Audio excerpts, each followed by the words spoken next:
Gising si Rio na napapalibutan ng mga ulap na nakatayo sa harap ng isang anghel. Nagsimula ang anghel sa pagsasabi sa kanya na siya ay namatay kamakailan, ngunit hindi pa siya pupunta sa kabilang buhay. Sa madaling salita, si Rio ang naging pinakabagong biktima ng kasumpa-sumpa na trap. Ngayon, bahala na si Michael na ipadala siya sa isang bagong mundo para magsimula ng bagong buhay. Ayon kay Michael, hindi bibigyan si Rio ng anumang espesyal na misyon o engranding layunin sa bagong mundong ito. Malaya siyang mamuhay ayon sa gusto niya. Nang ipahayag ni Rio ang kanyang pagnanais para sa isang mapayapa at relax na buhay, walang pagtutol si Michael. Ngunit bago siya paalisin, kailangang bigyan ni Michael si Rio ng mabilis na pangkalahatang ideya ng mundo kung saan siya muling magkakatawang tao. Ang mundo ay tinatawag na Phi, isang mahiwagang lupain kung saan ang humigit kumulang 20% ng populasyon ay maaaring gumamit ng mga spells na nakatali sa kanilang natural na elemental affinity. Sa kaso ni Rio, ang kanyang pinakamatibay na pagkakaugnay ay sa isang elemento ng tubig. Dahil humingi si Rio ng nakaka-relax at mapayapa na buhay, nagpatuloy si Michael at naghanda ng isang maaliwalas na maliit na bahay para sa kanya. Bilang isang starter kit, isinama niya ang 2 aklat ng pagtuturo, isang kutsilyo, at naglagay pa ng protective barrier sa paligid ng bahay upang mapanatili ang mga halimaw. Bilang bahagi ng kanyang beginner's kit, binigyan ni Michael si Rio ng isang ice house na may sapat na pagkain para tumagal ng 2 buwan, na tinitiyak na hindi siya makakaranas ng gutom sa lalong madaling panahon. Bukod pa rito, isinama ni Michael ang isang gabay na libro na naglalaman ng detalyadong impormasyon sa bawat halimaw na maaaring makita ni Rio sa rehiyon. Bagamat ito ay magiging kapaki-pakinabang para sa pagharap sa mga nilalang sa kagubatan sa ibang pagkakataon, ang kasalukuyang focus ni Rio ay sa pagsubok sa kanyang bagong tuklas na mahiwagang kakayahan. Lumabas siya at sumigaw ng spell, lumabas ang tubig, na agad na bumubuo ng isang globo ng tubig sa kanyang kamay. Ang magic ay lumalabas na mas simple kaysa sa naisip niya. Ang mas nakakagulat, nagagawa niya ang parehong spell sa pamamagitan lamang ng pag-visualize sa water ball.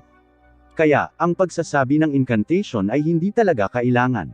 Ngayong nakumpirma na niyang marunong siyang gumamit ng magic, dumiretso siya sa bathhouse at sinimulang punuin ng tubig ang batya. Gayunpaman, mabilis niyang napansin ang isang problema. Tanging tubig lang ang alam niya. At walang paraan na masasarapan siya sa paliligo na hindi mainit. Kaya, lumabas siya at sinubukang magsunog ng apoy upang mano-manong mapainit ang tubig. Ang tanging issue ay wala siyang ideya kung paano magsisimula ng sunog sa ganitong paraan. Pagkaraan ng ilang sandali, sumuko siya at nahiga sa kanyang likod sa pagkatalo. Ngunit habang tinititigan niya ang araw, may naisip siyang ideya. Kumuha si Rio ng palanggana, nilagyan ito ng tubig, at nagsimulang tumuon dito. Sinusubukang i-compress ito habang inilalabas ang init. Unti-unti, nagsisimulang mabuo ang yelo. Sa kaunting pagsisikap at pagsasanay, nagawa niyang hubugin ang yelo sa isang makeshift magnifying glass. Gamit ito, ginagamit niya ang sikat ng araw upang magsimula ng apoy. Sa wakas ay naglalagablab na ang apoy, pinainit niya ang kanyang paliguan, na napuno ng tubig na yelo. Sa pagtatapos ng kanyang unang araw, sa wakas ay makakapag-relax na siya at makakapag-enjoy ng maayos na pagbabad. Ngayong kabisado na niya ang paggawa ng yelo, napagtanto ni Rio na ang kabaligtaran ay dapat ding posible. Kung maaari niyang alisin ang init upang mag-freeze ng tubig, dapat siyang magdagdag ng init upang lumikha ng maligamgam na tubig. Ito ang kanyang susunod na layunin, isang bagay na kakailanganin niyang magsanay sa mga darating na araw. Kinaumagahan, habang kumakain ng almusal si Rio, nagsimula siyang mag-isip. Sa 2 buwan lang na supply ng pagkain mula kay Michael, alam niyang kakailanganin niyang manghuli sa lalong madaling panahon upang makapag-restock. Ngunit nagdududa siya na ang isang kutsilyo lamang ay sapat na upang palayasin ang mga halimaw sa kagubatan. Kaya, nagpasya siyang simulan ang pagsasanay ng kanyang magic sa pag-atake. Ang kanyang unang pagtatangka ay ang paglulunsad ng isang water ball sa isang puno, at ito ay gumagana ng eksakto tulad ng kanyang naisip, ngunit ang isang maliit na tilamsik ng tubig ay walang magagawa ng malaki sa isang tunay na laban. Naaalala niya ang isang paraan upang madagdagan ang puwersa ng tubig, kaya nag-iipon siya ng isa pang bola. Sa pagkakataong ito ay pinipiga ang tubig sa isang nakatutok na punto para sa higit pang presyon. Maayos ang ideya, ngunit hindi pa sapat ang kanyang kontrol. Ang kanyang water jet ay halos walang kapangyarihan kaysa sa isang larwang water gun. Naalala ni Rio ang isang bagay na binanggit ni Michael bago ang kanyang reincarnation. Ang Magic ay lubos na umaasa sa imahinasyon.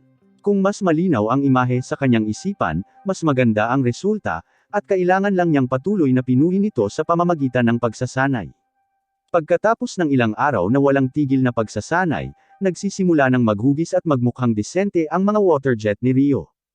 Gayunpaman, malayo pa rin ang mga ito sa sapat na lakas upang pabagsakin ang isang halimaw. Naisip din ni Rio kung paano gumawa ng mainit na tubig, na nagbibigay daan sa kanya upang masiyahan sa mainit na paliguan kung kailan niya gusto. Gayunpaman, ginagawa pa rin niya ang pag-fine-tune ng temperatura dahil hindi pa perpekto ang kanyang kontrol.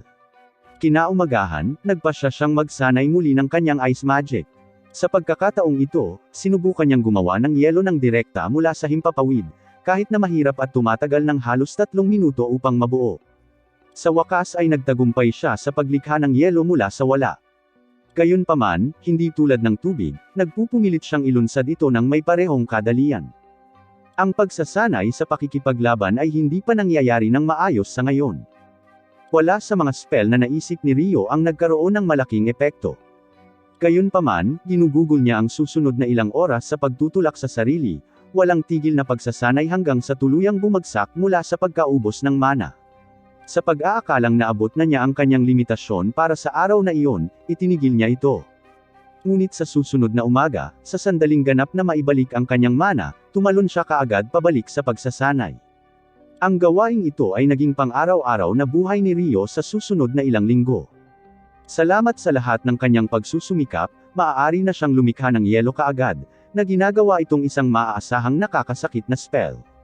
Dahil sa wakas ay handa na ang kanyang bagong set ng attack magic at ang kanyang supply ng pagkain ay nagsisimula ng maubos, nakipagsapalaran si Rio sa kagubatan sa unang pagkakataon upang magsimulang manghuli.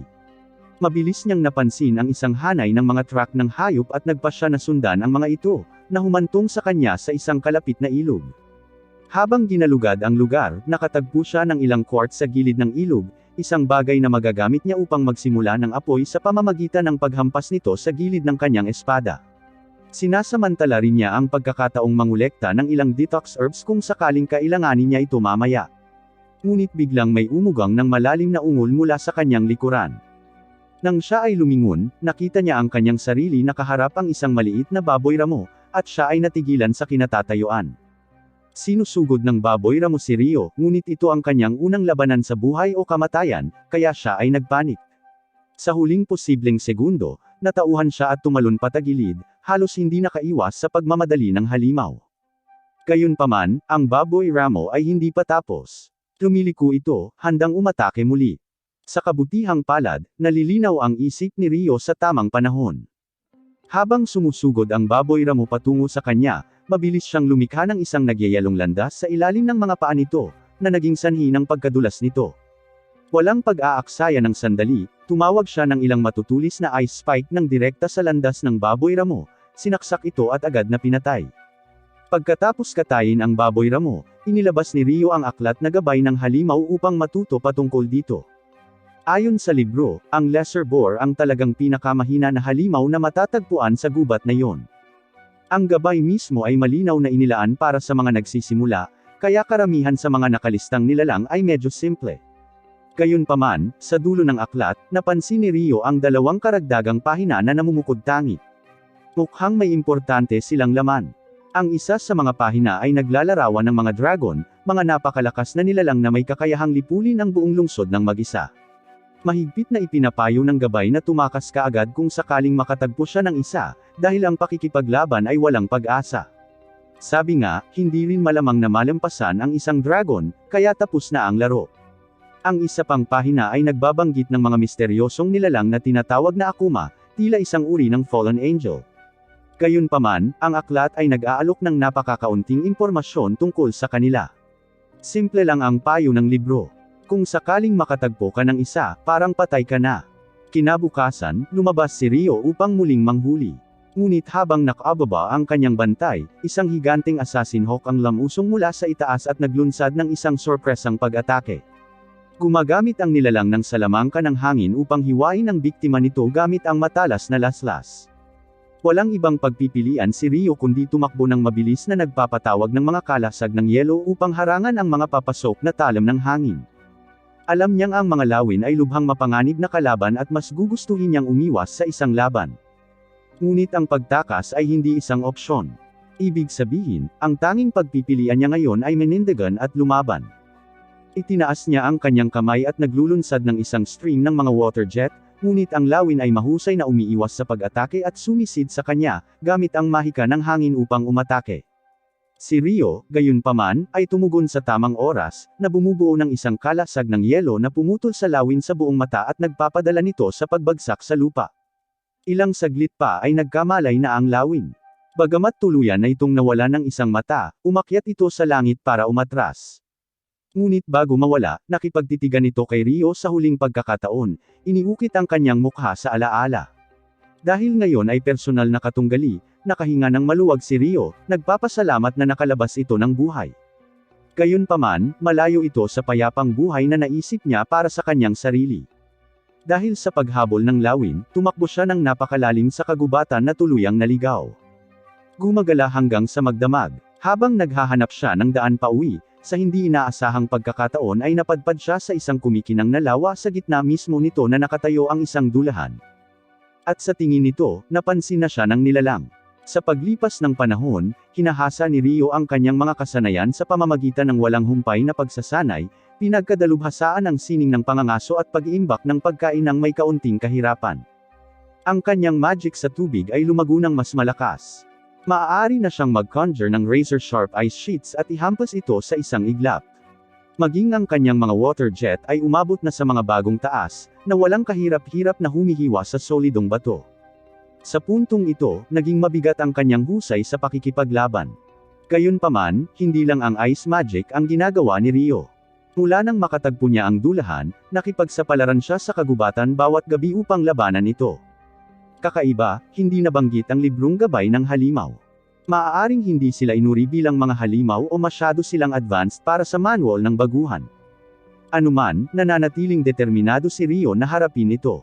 Nagmamadali siyang pumasok kasama ang kanyang ice staff at nagsimulang umindayog, tinatrato ang engkwentro na mas parang isang sesyon ng pagsasanay kaysa sa isang tunay na labanan.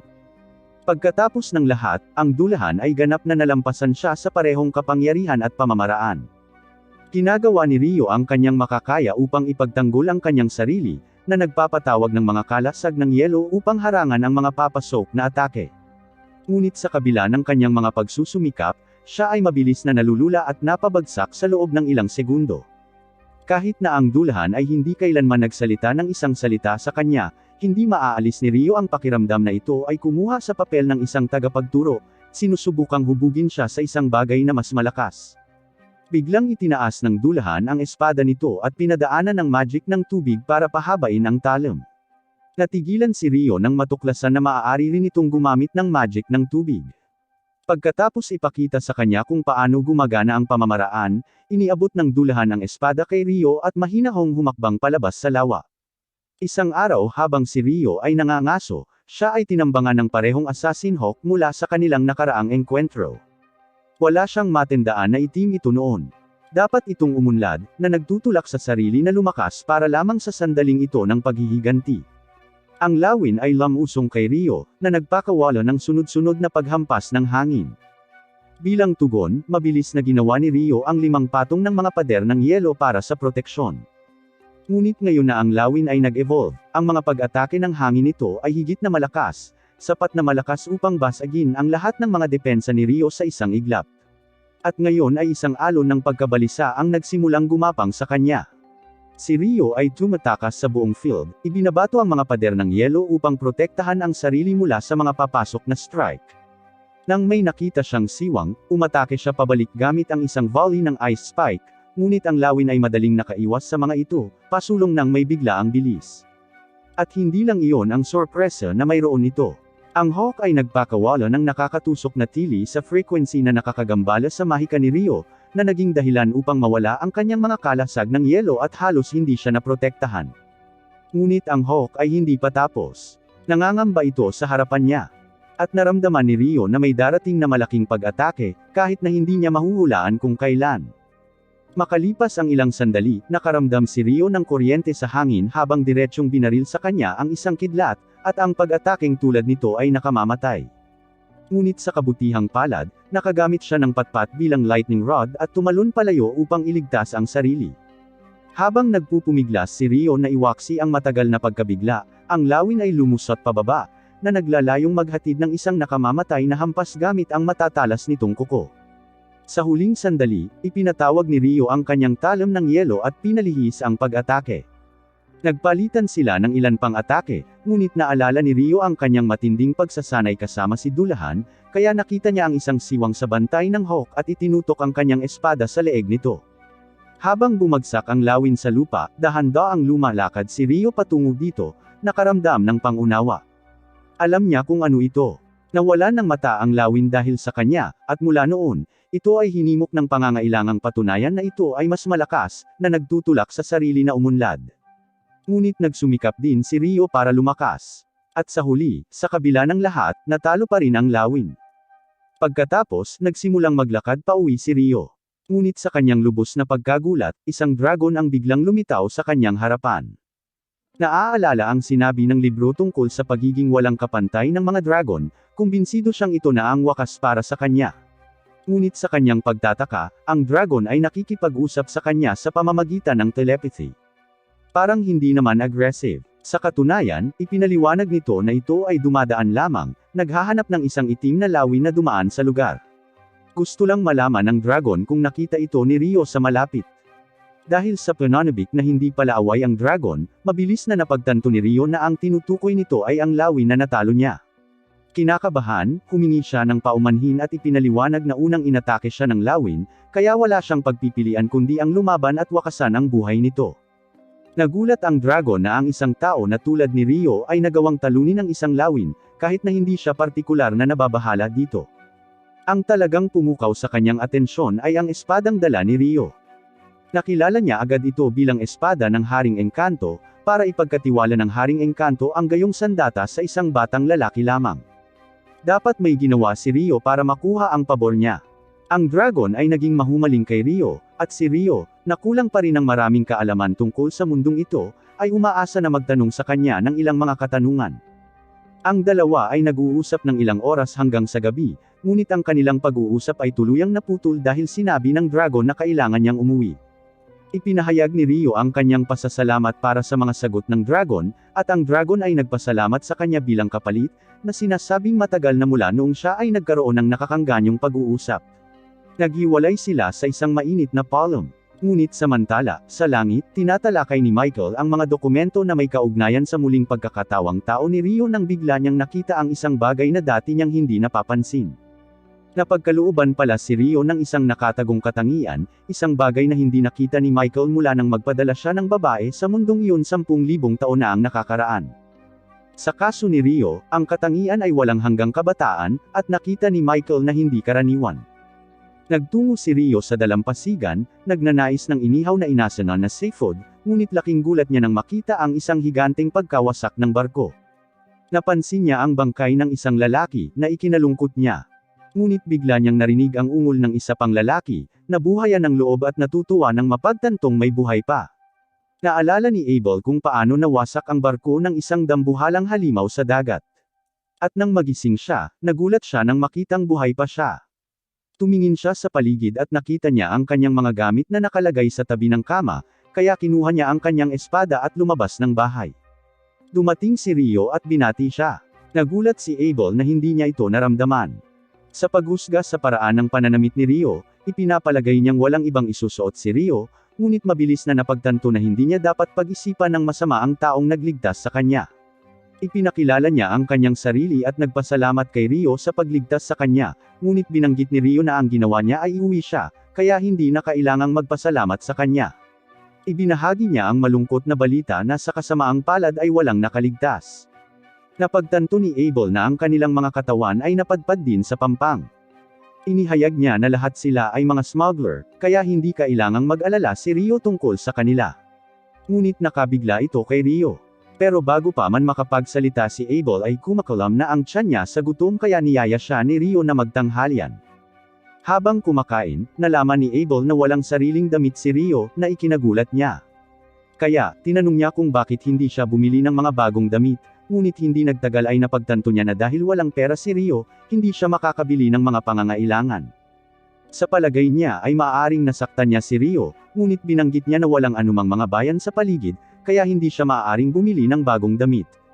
Napagtanto ni Abel na malamang na nakuha niya ang pagkain sa pamamagitan ng pangangaso, na humahanga sa kanya, at iniisip niya kung ginamit ni Rio ang kutsilyo sa pangangaso, ngunit ipinahayag ni Rio na ito ay para lamang sa pagtatanggol sa sarili at paglilinis ng anumang nahuhuli niya dahil gumagamit siya ng magic ng tubig para sa pangangaso. Hanga si Abel dahil kahit sa gitnang mga lalawigan, halos kalahati lang ng populasyon ang maaaring gumamit ng mahika, at siya ay bahagi ng mga hindi. Naalala ni Rio na sinabi sa kanya ni Michael na ang porsyento ng mga gumagamit ng magic ay 20%, ngunit hindi maintindihan ni Abel ang kanyang pag-ungol. Kaya sabi ni Rio wala lang. Kaya hiniling ni Abel kay Rio na dalhin siya sa baybayin dahil may gusto siyang kumpirmahin. Sa daan, tinanong ni Abel si Rio kung kailangan niya ng staff dahil isa siyang salamangkero. Ngunit sinabi sa kanya ni Rio na wala siya, na ikinagulat ni Abel at sa palagay niya ay masyadong mahirap si Rio upang kayang bayaran ito. Sinabi niya kay Rio na kung makatagpo sila ng anumang problema, dapat niyang hayaan siyang pumunta sa front line. Pero tumanggi si Rio. Iginiit ni Abel na ito ang pinakamaliit na magagawa niya. Kung hindi, ang kanyang reputasyon ay masisira dahil palaging siya ang naliligtas. Kaya, atubiling pinayagan siya ni Rio.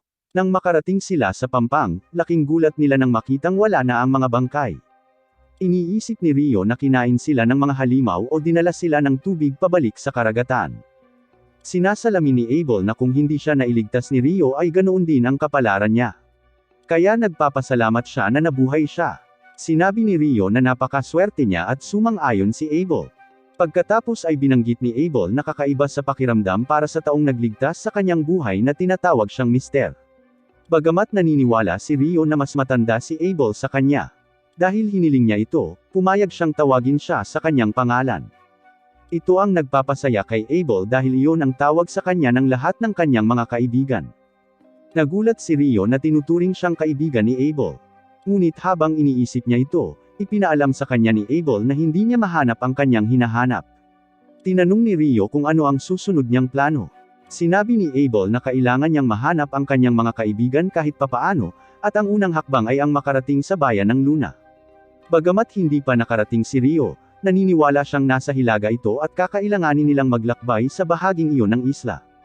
Pagkatapos ay nakakuha ng ideya si Abel at nagpas siyang kunin si Rio bilang kanyang gabay. Sumasang-ayon si Rio sa kondisyon na makakakuha siya ng kahit isang araw para gawin ang kanyang paghahanda. Napagtanto ni Rio na hindi niya may pagpapatuloy ang kanyang pangarap na mamuhay ng mabagal. Sa gabi, nang sinabi niya kay Abel na kailangan niyang magpaalam sa isang tao, nagulat siya dahil gabi na, ngunit binanggit ni Rio na ang tao ay lumalabas lamang sa oras na ito. Sa kanyang pag-alis, naalala ni Abel kung paano niya sinabi kanina na walang ibang nakatira doon, ngunit iniisip niya na marahil ay nais niyang magbigay ng respeto sa isang tao, at marahil ay hindi siya palaging nag-iisa sa isla. Pero gayunpaman, hindi niya trabaho ang makialam sa mga personal na bagay ni Rio. Maya-maya, nakita natin na talagang nagpaalam si Rio sa dulahan, na nagsabing aalis siya sandali sa kagubatan ng Rondo. Ngunit nagpapasalamat siya sa pagsasanay na natanggap niya na nagbigay daan sa kanya upang mabuhay.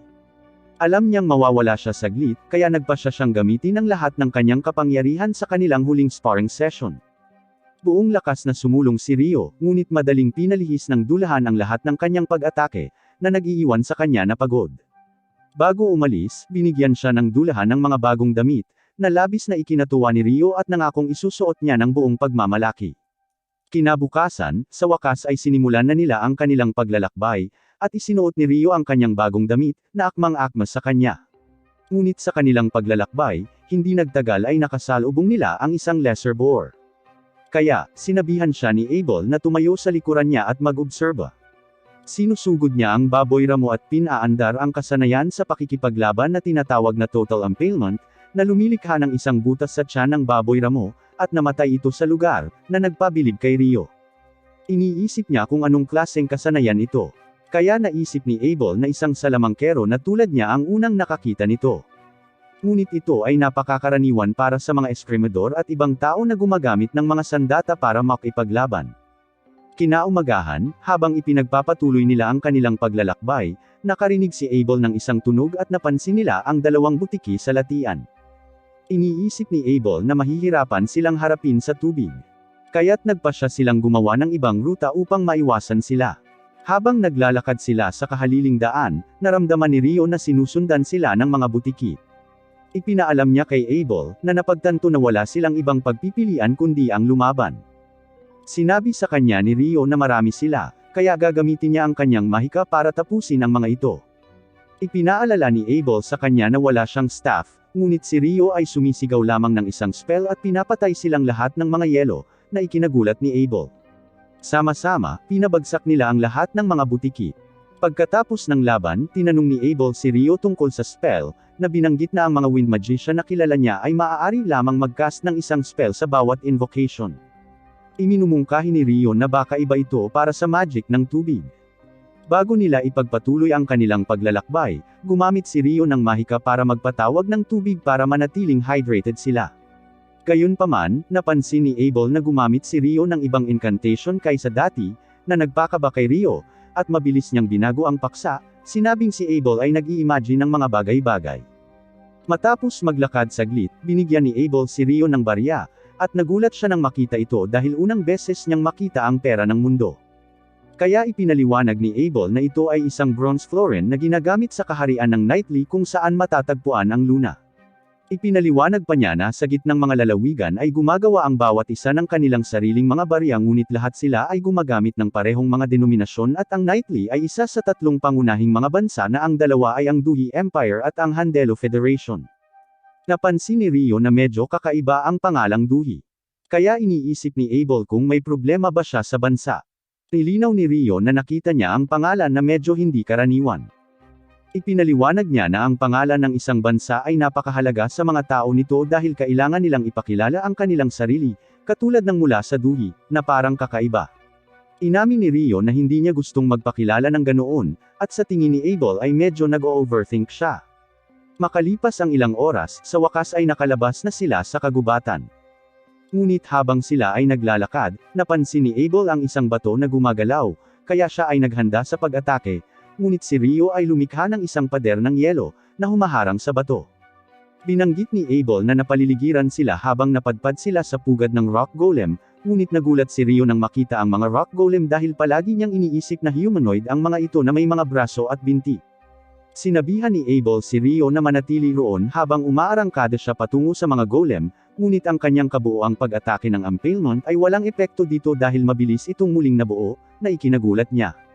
Sinabi sa kanya ni Rio na mayroon siyang pag-atake na gusto niyang subukan, kaya sinabihan siya ni Abel na magpatuloy. Gumagawa si Rio ng 10 layer ng mga pader ng yelo na pinagsama-sama at ibinabagsak ang mga ito sa ibabaw ng golem upang hindi ito makakilos. Nagulat si Abel nang makita ang napakalakas na mahika, ngunit binanggit ni Rio na 2 golem lang ang nakuha niya sa ngayon at planong gawin din ito sa iba pa. Sa lalong madaling panahon ay pinabagsak nila ang karamihan sa mga golem at isa na lamang ang natitira, ngunit nakakagulat na hindi ito gumagalaw. Kaya iniisip ni Rio na marahil ay kumukuha sila ng enerhiya mula sa lupa. At dahil nabaligtad ito, hindi ito nakakakuha ng enerhiya mula sa Earth. Sa sandaling iyon, napansin ni Abel ang isang malaking mahiwagang bato na nakakabit sa ilalim nito, na nagpapasaya sa kanya, ngunit nais niyang kolektahin din niya ito mula sa iba. Ngunit sa kasamaang palad, hindi ito magiging posible ngayon. Sa kanilang paglalakbay, napansin ng duo ang isang higanteng hipo na natutulog, at iniisip ni Rio kung gusto ba itong patayin ni Abel, ngunit walang ganoong ambisyon si Abel. Ibinunyag niya na hindi pa niya ito nakita ng personal, ngunit tila ito ay isang behemoth. Bigla nilang napansin ang ilang wyvern na papalapit, na ikinatuwa ni Rio. Magagawa nilang masaksihan ang isang halimaw na labanan mula sa front row. Sa tingin ni Abel, ang behemoth ay dahado, ngunit naniniwala si Rio na hindi ito babagsak ng ganoon kadali. Habang nagsisimulang umatake ang mga wyvern, bumangon ang behemoth at nagpakawala ng malakas na hiyawan na nagpatambo sa kanila, na nagpabagsak sa mga wyvern sa lupa. Ipinaliwanag ni Rio na gumamit ito ng magic negation. Sa gabi, habang naglalagay sila ng apoy para magluto ng kanilang pagkain, nagbiro si Rio na umaasa siyang may laban sa pagitan ni Abel at ng behemoth, ngunit sinabi sa kanya ni Abel na hindi iyon mangyayari.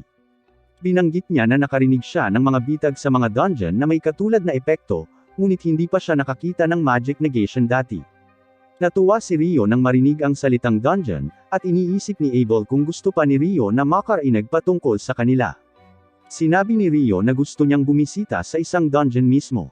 Kaya, sinabi sa kanya ni Abel na mayroon lamang isang dungeon sa gitnang mga lalawigan, at sa kabutihang palad, ito ay nagkataong sa bayan na kanilang pupuntahan.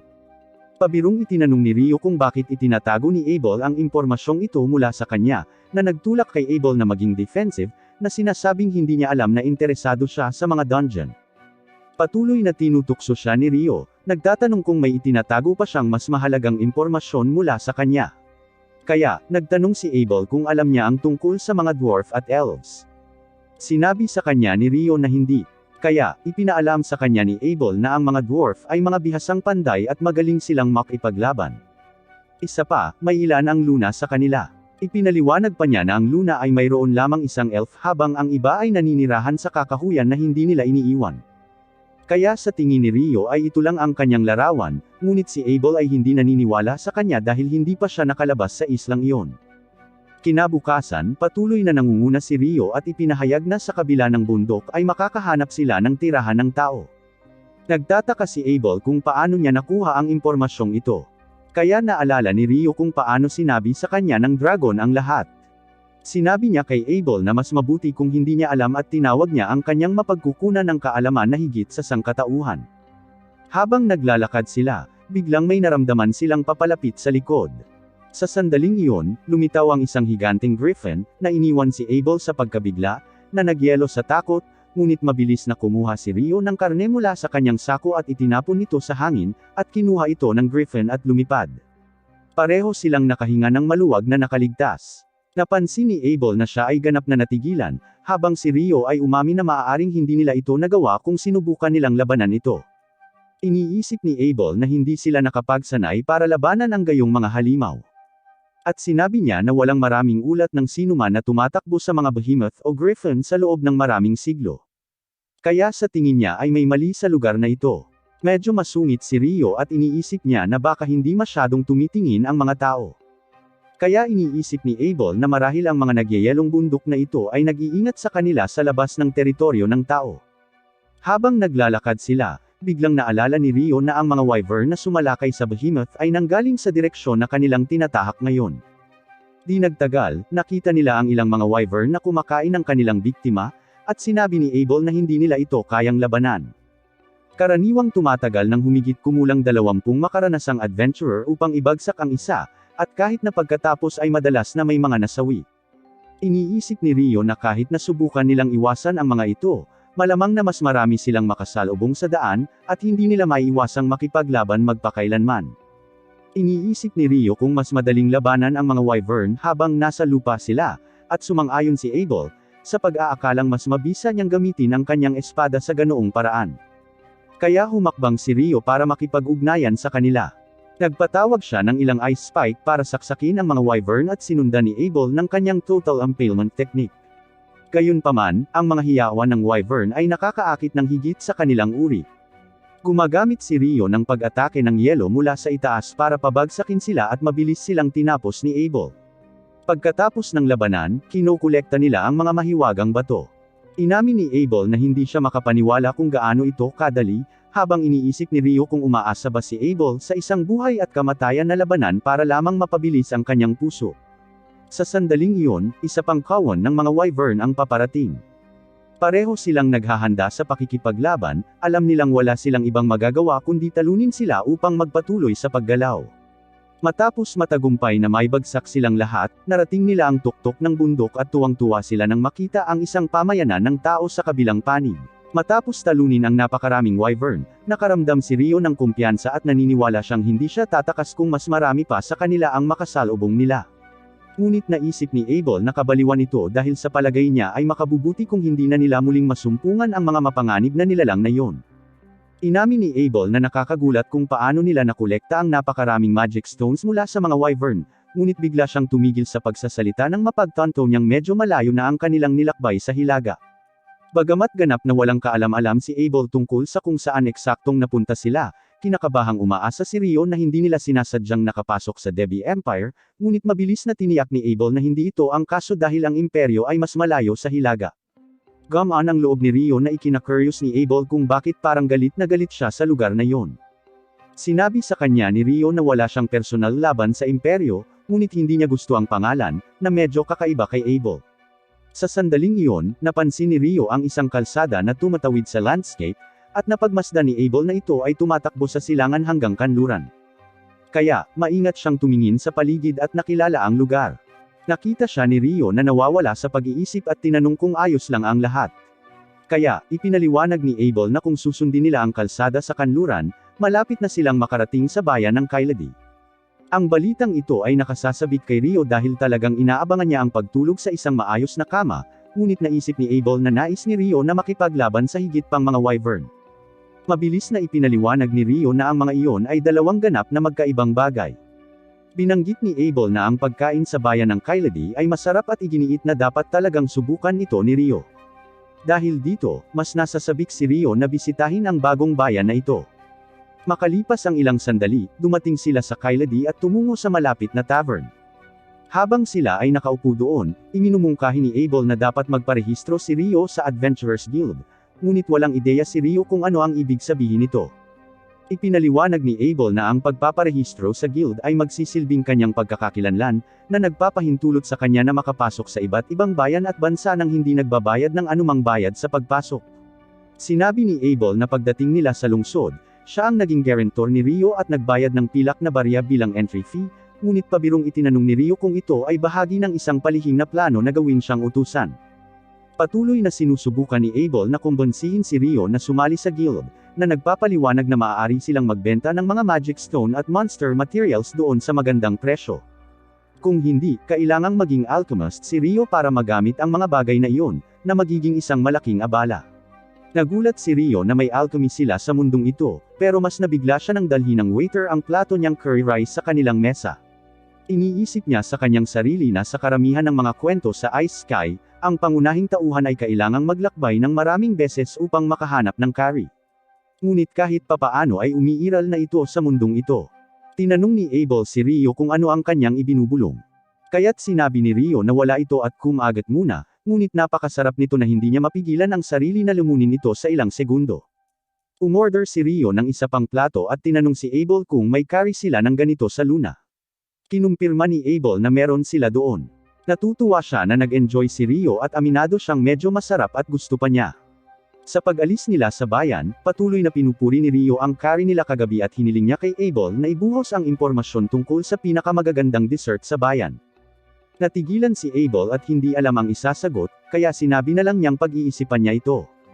Nagpatuloy sila sa kanilang paglalakbay at pagkatapos ng ilang araw na paglalakad, sa wakas ay natanaw na nila ang bayan ng Luna mula sa malayo. Nang makarating sila sa gate ng lungsod, nakilala ng gwardya si Abel at sinabing nag-aalala ang lahat dahil ilang buwan na siyang nawawala. Ipinaliwanag ni Abel na ligtas siyang nakabalik salamat kay Rio. Excited na kinamayan ng guard si Rio, nagpapasalamat na nailigtas niya ang kaibigan niya. Pagkatapos ay binayaran ni Abel ang bayad sa pagpasok. Muli, nagsisilbing guarantor niya. Pagkatapos ay tinanong ng gwardya kung sila ay dederecho sa guild at binanggit na ang mga kaibigan ni Abel ay kasalukuyang nasa labas ng bayan, ngunit sa sandaling bumalik sila ay magugulat na makita siya. Pagdating sa loob ng lungsod, iminumungkahi ni Abel na dumiretso sila sa guild upang irehistro si Rio bilang isang adventurer. Dahil matutulungan siya ni Abel na mag-rank up, na-curious si Rio at nagtanong kung ano ang ibig sabihin nito. Ipinaliwanag ni Abel na ang mga bagong adventurer ay karaniwang nagsisimula sa rank F, ngunit sa pag-endorso ng isang B na rank o mas mataas, maaari silang magsimula sa rank E o maging sa D. Mabilis na napagtanto ni Rio na nangangahulugan ito na si Abel ay dapat na mas mataas sa rank B, na nagpaparamdam sa kanya ng pagmamalaki.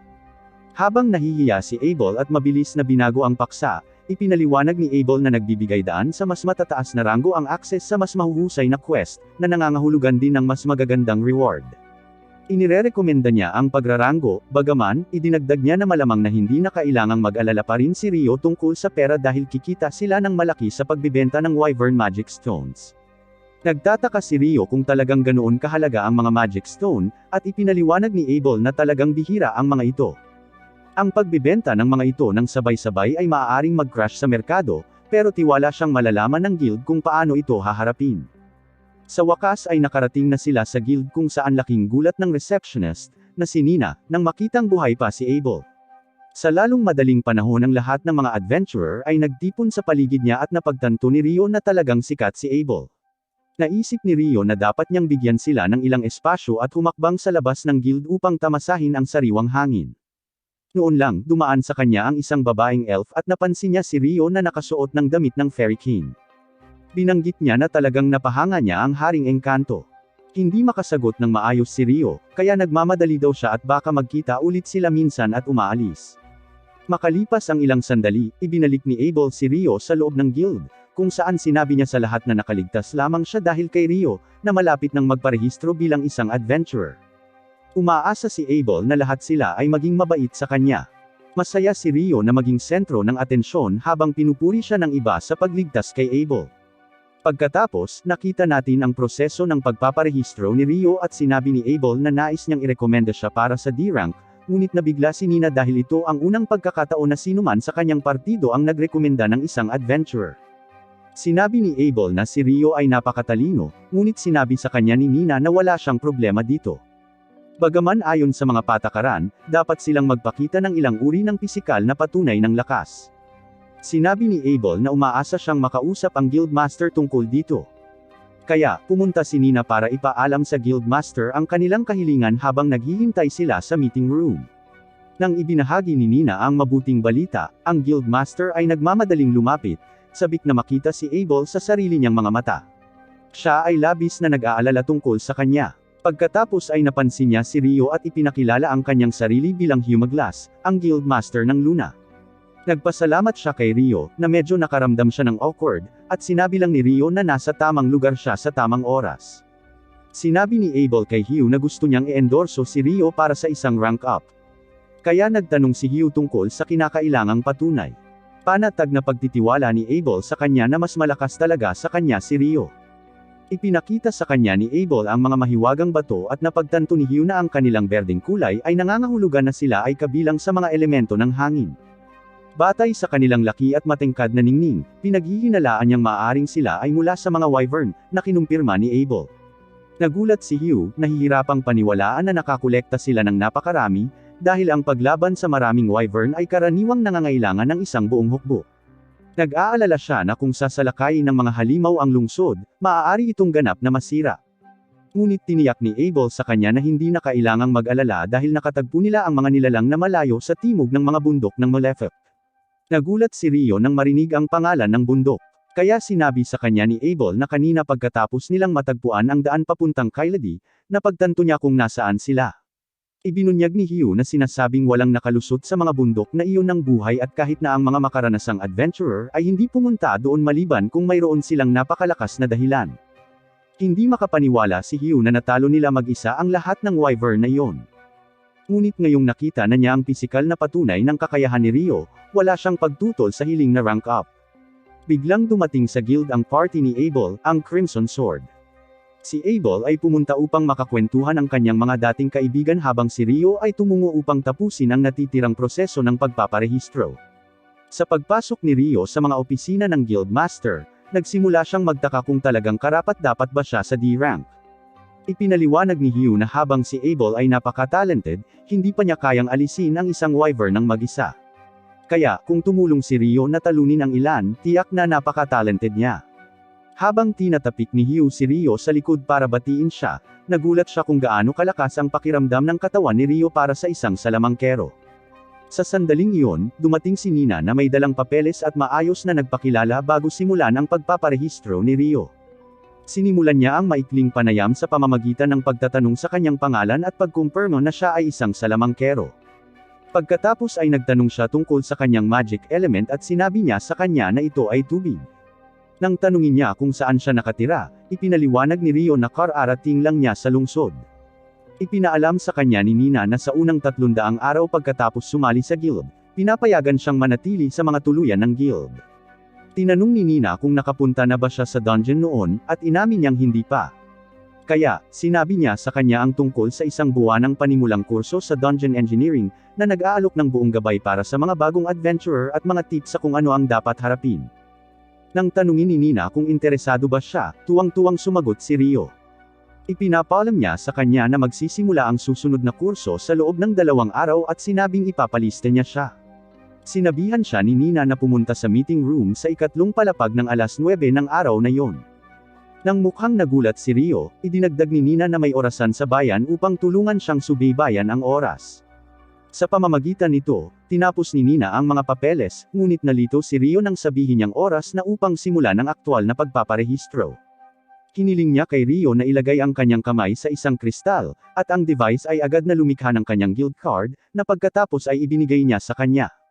Binabati siya ni Nina sa opisyal na pagiging isang rehistradong adventurer. Habang paalis sila, nakahinga si Hugh ng maluwag dahil nag-aalala talaga siya kay Abel dahil medyo malungkot ang mga pangyayari sa kanyang pagkawala. Sa tingin niya ay hindi na niya gugustuhin pang maranasan iyon kaya mas lalo niyang pinasalamatan si Rio dahil nailigtas niya silang lahat. Naalala niyang hindi pa siya nagpapaalam sa pagbabalik ni Abel, kaya agad niyang kinuha ang kanyang communication device para tumawag. Samantala, dinala ni Abel si Rio sa paglalakad. At nang tanungin ni Rio kung saan sila pupunta, sinabi sa kanya ni Abel na pupunta sila para kunin ang kanyang mga gantimpala sa pagtulong sa kanya na makabalik sa bayan. Binanggit ni Abel na gusto niyang bilhan si Rio ng mga bagong damit at isang staff. Pinasalamatan siya ni Rio ngunit inamin niyang hindi niya maintindihan kung bakit paulit-ulit na binabanggit ni Abel ang isang staff. Ipinaliwanag ni Abel na ito ay dahil isa siyang salamangkero, ngunit sinabi sa kanya ni Rio na maaari siyang mag-magic ng walang isa at maaari rin niyang gamitin ang kanyang espada sa malapitang labanan. Nagulat si Abel sa narinig at nagtanong tungkol sa espada, kaya ipinakita ito ni Rio sa kanya. Gayunpaman, iniisip ni Abel na ito ay mas mukhang isang kutsilyo kaysa sa isang wastong espada. Nag-aalala siya na baka nasaktan niya ang damdamin ni Rio, ngunit walang pakialam si Rio. Sa halip, humingi siya ng tulong kay Abel dahil marami pa siyang hindi alam sa mundong ito. Sa lalong madaling panahon nalaman ni Rio na ang isang araw dito ay 24 na oras, ang isang linggo ay may 7 araw, at ang isang buwan ay may 30 araw, karaniwang kapareho ng sa Earth. Nagulat siya nang malaman na ang damit ay sinusukat din sa centimeters. Parang nagkataon lang, at nagsimulang mag-isip si Rio kung maaaring may ilang uri ng koneksyon. Baka may ibang na-teleport sa mundong ito bago siya. Iyon ay nagpapaliwanag kung bakit napakaraming bagay ang kapareho ng sa kanyang planetang tahanan. Inimbitahan siya ni Abel sa kanyang party kung saan si Rio ang panauhing pandangal. At ipinakilala niya si Rio sa lahat bilang kanyang tagapagligtas. Kinaumagahan, sinamahan siya ni Nina sa paglalakad at tinanong kung masaya ba siya kagabi.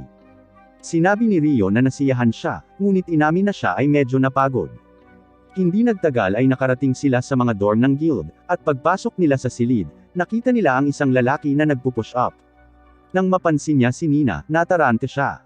Sinabi niya sa kanila na si Rio ang magiging bagong kasama nila at ipinakilala ng dalawa ang kanilang sarili bilang sina Nils at Edo. Matapos ipaalala kay Rio ang kanyang klase, umalis na si Nina. Nagkomento si Nils kung gaano siya kaganda habang sinasabi ni Edo na itigil na nila ang pagiging formal sa isa't isa. Kaya lang, bumalik si Nina kasama ang isa pang bagong dating na makakasama rin nila bilang roommate. Sa tingin ni Edo ay mukhang medyo bata ang bagong lalaki, at kinumpirma ni Amon na siya ay 16 lamang. Nakalulungkot, matapos mawala ang kanyang mga magulang, ang pagiging isang adventurer ang tanging pagpipilian niya upang maghanap buhay. Sinabi ni Nina kay Rio na kukunin din ni Amon ang basic dungeon course kasama niya, kaya dapat silang magsama, na pareho nilang sinang-ayunan. Samantala, ang kaibigan ni Abel na si Lynn ay hindi makapaniwala na ang isang salamangkero ay maaaring lumikha ng isang makapal na kalasag ng yelo. Sa palagay niya ay kadalasang masyadong manipis ang mga ito at maaaring mabasag ng isang bagay na kasing simple ng isang air slash. Iginiit din niya na ang paggamit nito sa himpapawid upang atakehin ang isang kaaway ay ganap na imposible, ngunit sinabi sa kanya ni Abel na eksaktong ginawa iyon ni Rio. Ipinaliwanag ni Lynn na ang mahika ay kadalasang nagagawa lamang malapit sa caster, kaya wala sa mga ito ang makatuwiran sa kanya. Gayunpaman, sinabi ng priestess na kung sinasabi ni Abel ang lahat ng ito, kung gayon ito ay dapat na totoo. Gayunpaman, natatakot si Lynn na kung tatalikuran sila ni Rio, magiging malaking isyu ito o kung sasali siya sa kaharian bilang isang kaaway. Tiniyak ni Abel sa kanila na hindi ito mangyayari kailanman. Nang tinanong nila kung paano siya nakakasigurado, ipinaliwanag niya na ito ay dahil ayaw ni Rio sa pangalan ng kaharian. Kinabukasan, kumukuha ng dungeon class si Rio. Inanunsyo ng instructor na natapos na nila ang kanilang mga panimulang aralin sa paggalugad ng dungeon. Sa hapon na iyon, makikipagsapalaran sila sa unang palapag ng isang tunay na dungeon. Mukhang kinakabahan si Amon tungkol sa prospect na ito, kaya pinayuhan siya ni Rio na huwag masyadong i-pressure ang kanyang sarili, kung hindi ay mauubos niya ang kanyang lakas bago pa man nila simulan ang kanilang dungeon exploration. Nang tinanong ng instructor kung may mga tanong, itinaas ni Rio ang kanyang kamay at nagtanong kung may paraan para agad na maglakbay patungo sa isang dungeon layer na na-clear muna. Ang tanong ay nagpahanga sa instructor, bagaman ipinaliwanag niya na ilang dungeon lamang sa katimugang mga lalawigan ang may ganoong katangian. Idinagdag niya na ang mga naturang dungeon ay hindi umiiral sa lunas sa pagkakaalam niya dahil naririnig lamang niya ang tungkol sa mga ito sa pamamagitan ng mga alingaw-ngaw. Si Amon ay humanga sa kaalaman ni Rio at sa palagay niya ay hindi nakakagulat na naabot niya ang D rank.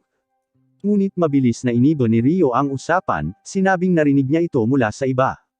Sa hapon, habang naghahanda ang mga newbie adventurer, nalaman nila na ang lungsod ay mahalagang itinayo sa paligid ng dungeon. Sinasabi sa kanila na bawat ilang taon, ang bilang ng mga halimaw sa loob ay tumataas ng husto sa isang kaganapan na kilala bilang ang dakilang tidal bore. Idinagdag ng instructor na sa panahong ito ay maaaring maabot ng ilang halimaw ang ibabaw, kaya naman mayroon silang double-layered na pader para sa proteksyon. Napagtanto ni Rio na ang panlabas na pader ay sinadya upang protektahan ang lungsod mula sa mga banta sa labas, habang ang panloob na pader ay nagtatanggol laban sa mga halimaw mula sa dungeon. Si Amon, na nakakaramdam na ng kaba, ay nag-iisip na tila isang kalamidad na naghihintay na mangyari, ngunit tiniyak ng instructor sa kanila na ito ay nangyayari minsan lamang bawat ilang taon at iginiit na walang dapat ipag-alala sa ngayon. Sa pagpasok nila sa dungeon, napansin ni Rio na mukhang tensyonado pa rin si Amon, kaya't sinisikap niyang bigyan ng katiyakan ito sa pagsasabing magkakasama silang lahat, kaya walang dapat ipag-alala. Sinabi sa kanila ng instructor na walang mapanganib na halimaw sa unang palapag, kaya malaya silang tuklasin ang panimulang lugar. Habang naglalakad sila ng kaunti, may nakita sila at huminto. Sinabi ni Rio kay Amon na hahawakan niya ito gamit ang kanyang ice magic, at dapat kunin ni Amon ang pagkakataong umatake. Hindi nagtagal ay nakatagpo sila ng isang sundalong langgam, at naalala ni Rio mula sa gabay ng baguhan na ang pinakamadaling paraan upang patayin ito ay sa pamamagitan ng paghampas sa base ng leeg nito. Pagkatapos ay nagpaputok siya ng 8 sibat ng yelo upang maipit ang langgam at hinimok si Amon na pumunta at tapusin ito. Si Amon ay sumugod at nakatayo malapit sa leeg ng langgam, naghatid ng isang malakas na hampas na pumutol nito, na nagpaparamdam sa kanya ng lubos na kumpiyansa sa kanyang mga kakayahan. Nagpasalamat siya kay Rio. Bilang tugon, sinabihan siya ni Rio na kolektahin ang Magic Stone bilang isang trepeo mula sa kanilang unang ekspedisyon. Nagtatanong si Amon kung pinapayagan iyon. At ipinaliwanag ni Rio na bilang mga adventurer, natural lang na mangolekta ng mga Magic Stone. Sa dungeon sila kumikita ng kanilang ikabubuhay. Pagkatapos ng lahat, sa wakas ay hinukay nila ang bato, pareho silang nakaramdam ng pagmamalaki at kasiyahan sa kanilang tagumpay. Nang gabing iyon, bumalik sila sa guild upang ipagdiwang ang kanilang unang pagbisita sa dungeon at ang kanilang unang pagpatay. Sinabi ni Niels na gusto niyang uminom sila ng alak, ngunit ipinaliwanag nito na hindi ito inihahain ng guild, at hindi rin sila pinapayagang magdala ng anuman mula sa labas. Iniisip niya na malamang ay sinadya nito na pigilan ang mga adventurer na uminom. Sinabi ni Niels na masyadong mahigpit ang mga patakaran dahil ipinagdiriwang lamang nila ang kanilang tagumpay. Binago ni Edo ang paksa, sinabing humanga siya na nagawa nilang talunin ng isang sundalong langgam sa kanilang pinakaunang ekskursyon sa dungeon. Iniisip ni Amon na nagtagumpay lamang sila dahil inipit ni Rio ang langgam, na nagbigay sa kanya ng pagkakataong mag-strike. Ngunit pinuri ni Rio ang husay ni Amon gamit ang espada at sinabi sa kanya na huwag maliitin ang kanyang mga kakayahan. Masaya si Niels na nakuha nila ang Magic Stone. Habang tinatanong ni Edo kung ano ang kanilang mga plano para bukas, sinabi ni Amon na gusto niyang bisitahin muli ang dungeon, ngunit hindi siya kumpiyansa na pupunta ng mag-isa, kaya hindi siya sigurado tungkol dito. Nag-aalok si Rio na sumama sa kanya at nagmumungkahi na subukan nilang makarating sa ikatlong palapag, na sabik na sinang-ayunan ni Amon. Nagtataka si Rio na may lumitaw na langgam sa unang palapag, at binanggit ni Niels na karaniwang mga paniki lang ang makikita doon. Sinabi sa kanila ni Edo na may mga ulat na may mga langgam na lumilitaw sa una at ikalawang palapag sa nakalipas na ilang buwan, kaya naman nagtataka si Rio kung bakit sila naroon. Biglang lumapit si Abel mula sa likuran at nakisali sa usapan, ipinaliwanag na ang mga langgam ay maaaring maghukay ng mga lagusan hanggang sa unang palapag. Sa palagay ni Rio, hindi dapat makialam ang mga veteranong adventurer sa mga baguhan, lalo na't halatang nagulat ang kanyang mga kaibigan, ngunit sinabi ni Abel na nagbabahagi lang siya ng ilang ekspertong kaalaman para matulungan silang maging mas relaxed. Sinabi ni Abel sa mga kasama sa kwarto ni Rio na habang malakas si Rio, mayroon siyang ilang mga issue sa personalidad, kaya dapat siyang alagaan. Pakiramdam ni Rio ay hindi niya dapat pinagkakaabalahan ang mga ito ng ganito. Nang mapagtanto nilang si Abel ay mula sa Crimson Sword, mabilis na tumalon si Niels, buong pagmamalaking sinabi na siya ay isang F-rank na eskrimador at na si Abel ang kanyang bayani. Tinanong niya kung maaari silang makipagkamay, at masayang sumang-ayon si Abel, na pinupuno ng kagalakan si Niels. Pagkatapos ay pinayuhan sila ni Abel na huwag ipilit ang kanilang sarili ng husto, na nagpapaalala sa kanila na ang kaligtasan ay ang pangunahing prioridad ng bawat adventurer. Nangako si Niels na maaalala iyon, ngunit hindi maiwasan ni Rio na magtaka kung bakit late na nagpakita si Abel sa guild hall. Ipinaliwanag ni Abel na ang kanilang huling quest ay mas mahirap kaysa sa inaasahan at mas matagal bago matapos. Sinabi niya na kagagaling lang nila, ngunit pagkatapos ay nagpakita ang kanyang mga miyembro ng partido at nagulat na makita siya doon dahil dapat silang magulat sa guildmaster. Nagdahilan si Abel, sinasabing ginagawa lang niya ang kanyang tungkulin sa pamamagitan ng paggabay sa mga baguhan, ngunit binuhat siya ng kanyang kaibigan na si Warren at ibinato sa kanyang balikat. Tumawag si Abel kay Rio para humingi ng tulong, ngunit sinabi ni Rio na mahalaga ang pag-uulat sa misyon, at bilang pinuno ng partido, dapat gawin ni Abel ang kanyang bahagi. Hindi nagustuhan ni Abel ang tugon na iyon at pabirong tinawag na traidor si Rio. Bago umalis, lumapit si Lin kay Rio at tahimik na tinitigan siya ng ilang segundo nang walang sinasabi.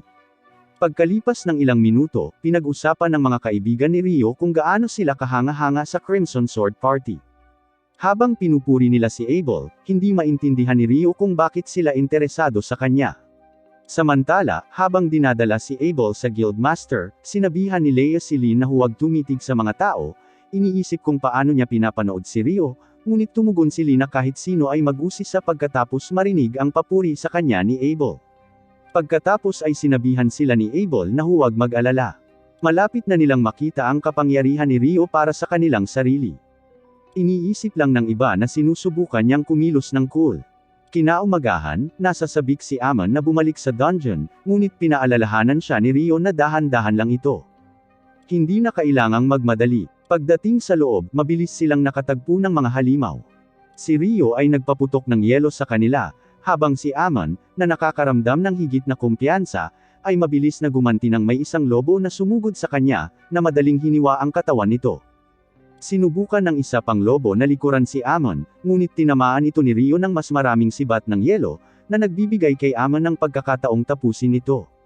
Sa bawat laban, nagiging mas tiwala si Amon sa kanyang mga kakayahan. Pagkatapos nilang tapusin ang lahat ng mga lobo, sinabi ni Rio kay Amon na ang kanyang swordsmanship ay nagpapaalala sa kanya kay Abel. Pagkatapos ay naalala niya na minsang binanggit ni Amon na ang kanyang guro ay isang dating adventurer mula sa kanyang nayon. Ipinaliwanag ni Amon na ang pangalan ng kanyang guro ay Kira at nagsanay siya sa isang kilalang paaralan sa kabisera. Sinabi ni Rio na naniniwala siyang may potensyal si Amon na maging isang mahusay na eskrimador tulad ni Abel.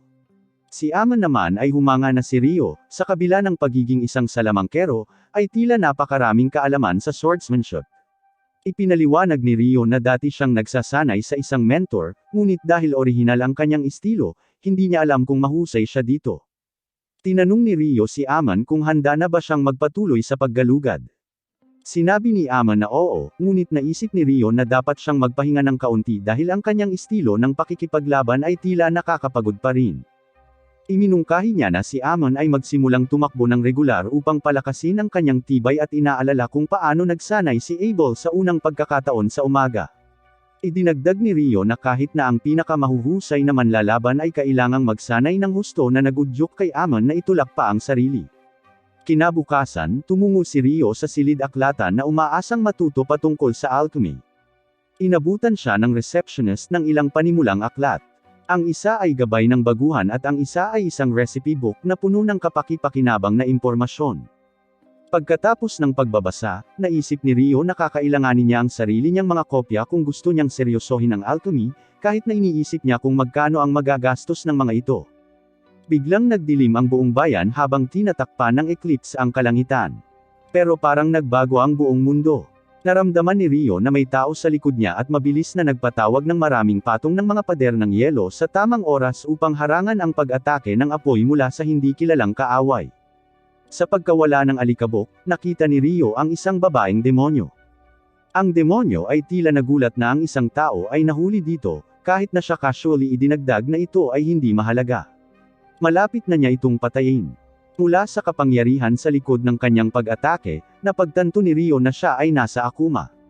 Alam niyang dapat siyang tumakbo, ngunit hindi siya sigurado kung posible pa ba ang pagtakas sa ganitong sitwasyon. Ang babaeng Akuma ay bumubuo ng isang napakalaking bola ng apoy, at mabilis na ipinatawag muli ni Rio ang maraming pader ng yelo. Gayunpaman, napansin niyang hindi na sila nakakatagal gaya ng dati. Nagpasabog siya ng isang butas sa dingding at nagpaputok ng bala sa kanya, ngunit nagawa ni Rio na umiwas, iniiwasan ang direktang tama sa puso. Nagulat siya na napigilan niya ang apoy ng impyerno niya at mas nagulat siya nang iwaksi niya ang windlance niya. Pagkatapos ay napansin niya ang damit na suot nito at napagtanto na nagmula ito sa Haring Engkanto. Inis, napagpasyahan niyang madumihan ang kanyang mga kamay at labanan siya ng malapitan. Sumalakay ang Akuma para tapusin siya, ngunit hindi pa handa si Rio na sumuko. Binunot niya ang kanyang espada at sinimulang harangan ang mga welga nito ng may determinasyon. Kinukutsa niya siya dahil sa pagiging masyadong mabagal, kaya sinundan niya ang mga pag-atake ng yelo, ngunit madali niyang iniiwasan ang mga ito. Mabilis na napagtanto ni Rio na gumagamit siya ng mahika ng hangin para makakilos sa napakabilis na bilis. Bigla siyang tumalon sa ere at naglunsad ng malakas na pag-atake, ngunit napigilan ito ni Rio sa tamang oras gamit ang kanyang espada. Iniisip ni Rio na hanggat nananatili siya sa pagtatanggol, hindi siya makakarating ng tama. Pakiramdam niya ay walang kabuluhan ang mga welga nito kumpara sa matinding pagsasanay na dinanas niya sa dolahan. Napansin ng Akuma na hawak niya rin ang espada ng Fairy King, at nagsimulang magtanong kung ano talaga siya. Nagsimula siyang gumawa ng atake sa apoy, ngunit pinaalis ito ni Rio gamit ang isang ice lance bago niya ito mailunsad. Nagulat siya sa bilis nito, nagtataka siya kung paano siya nagcast ng napakabilis at tinawag siyang halimaw na may hindi kapani-paniwalang kakayahan. Napagtanto niya kung gaano siya kadelikado at buong puwersa siyang sinusugod. Ngunit pinawi ni Rio ang lahat ng kanyang pag-atake at itinulak siya pabalik bago naglunsad ng napakalaking ice spike sa kanyang direksyon. Bilang tugon, gumagamit siya ng hilaw na kapangyarihan upang lumikha ng dalawang konkretong pader mula sa lupa, na mabisang humaharang sa lahat ng kanyang mga pag-atake. Kasabay ng iniisip ng babaeng Akuma na ganap na siyang ligtas, naglunsad si Rio ng sorpresang pag-atake mula sa itaas. Nasugatan ang kanyang balikat at pisngi, nagmamadali siyang pumasok upang pindutin ang kalamangan, ngunit mabilis na napagtanto na gumaling na siya mula sa pinsala. Habang siya ay pansamantalang nag-ambala, pinalipad siya nito sa isang kalapit na gusali. Naniniwala ang babaeng Akuma na nanalo siya sa laban. Ngunit biglang, nagsimulang bumagsak ang mga patak ng tubig mula sa langit. Sa sandaling hinawakan nila siya, sinimulan nilang sunugin ang kanyang balat, at siya ay sumisigaw sa sakit. Galit na galit, pinakawalan niya ang isang napakalaking alon ng pagnanasa sa dugo. Ngunit sa kabutihang palad para kay Rio, natapos ang eclipse sa tamang oras. Ipinakilala niya ang kanyang sarili bilang Leonor, ngunit alam na ni Rio na siya ay isang Akuma.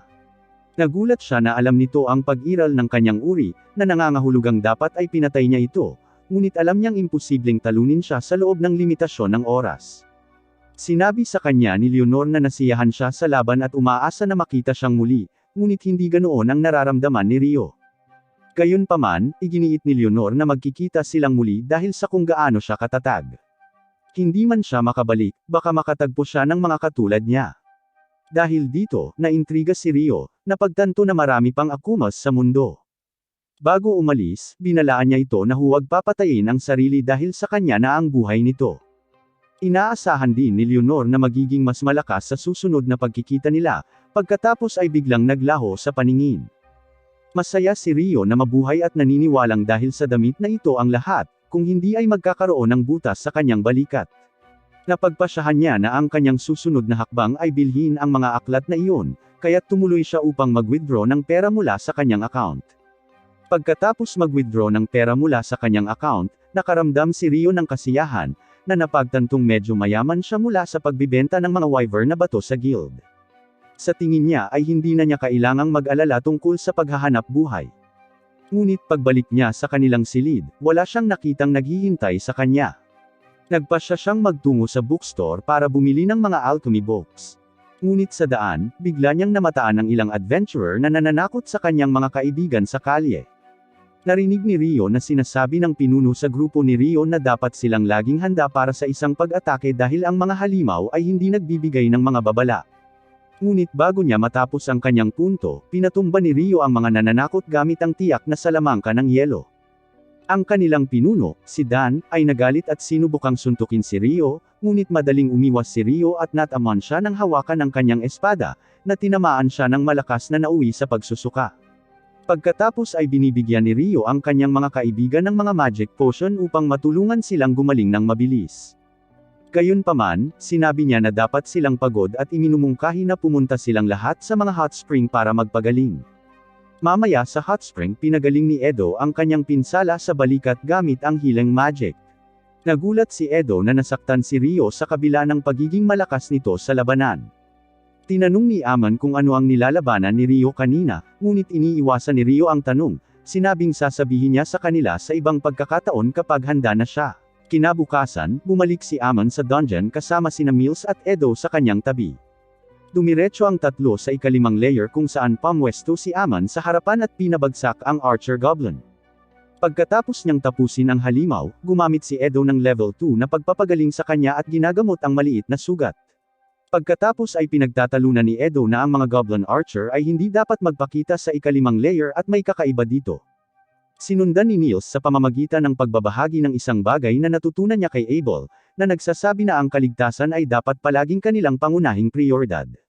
Pagkatapos ay iminumungkahi niya na bumalik sila sa ibabaw at hatiin ang kanilang mga kita sa tatlong pantay na bahagi. Sa pagsisimula nila sa paglalakad pabalik, nakita ni Aman ang kanyang sarili na nawawala sa panahon ng pakikipagsapalaran. Sinusubukan ni Edo na kumbansihin siya na dapat silang bumuo ng isang partido na may mga miyembro na may katulad na antas ng kasanayan upang ang lahat ay makapag-ambag ng patas at lumakas ng sama-sama. Samantala, naglakbay si Rio sa labas ng lungsod upang magsanay ng mag-isa. Naalala niya ang hindi kapani-paniwalang mahika na ginamit ni Leonor at napagtanto niya na ang bilis ng conjuring ay ang tanging lugar kung saan maaari niyang pantayan ang akuma. Nagpasya siyang magtrabaho sa kanyang mga kahinaan at gawin itong mga lakas para maging handa siya sa susunod na pagharap nila sa isa't isa. Ramdam din ni Rio ang bahid ng selos sa nilalang, iniisip kung paano siya agad na nakalapit at nagpakita sa harapan niya. Nagtataka siya kung iyon ay isang tunay na halimbawa ng mahika ng hangin at nagsimulang isipin na lumikha ng katulad na bagay gamit ang magic ng tubig.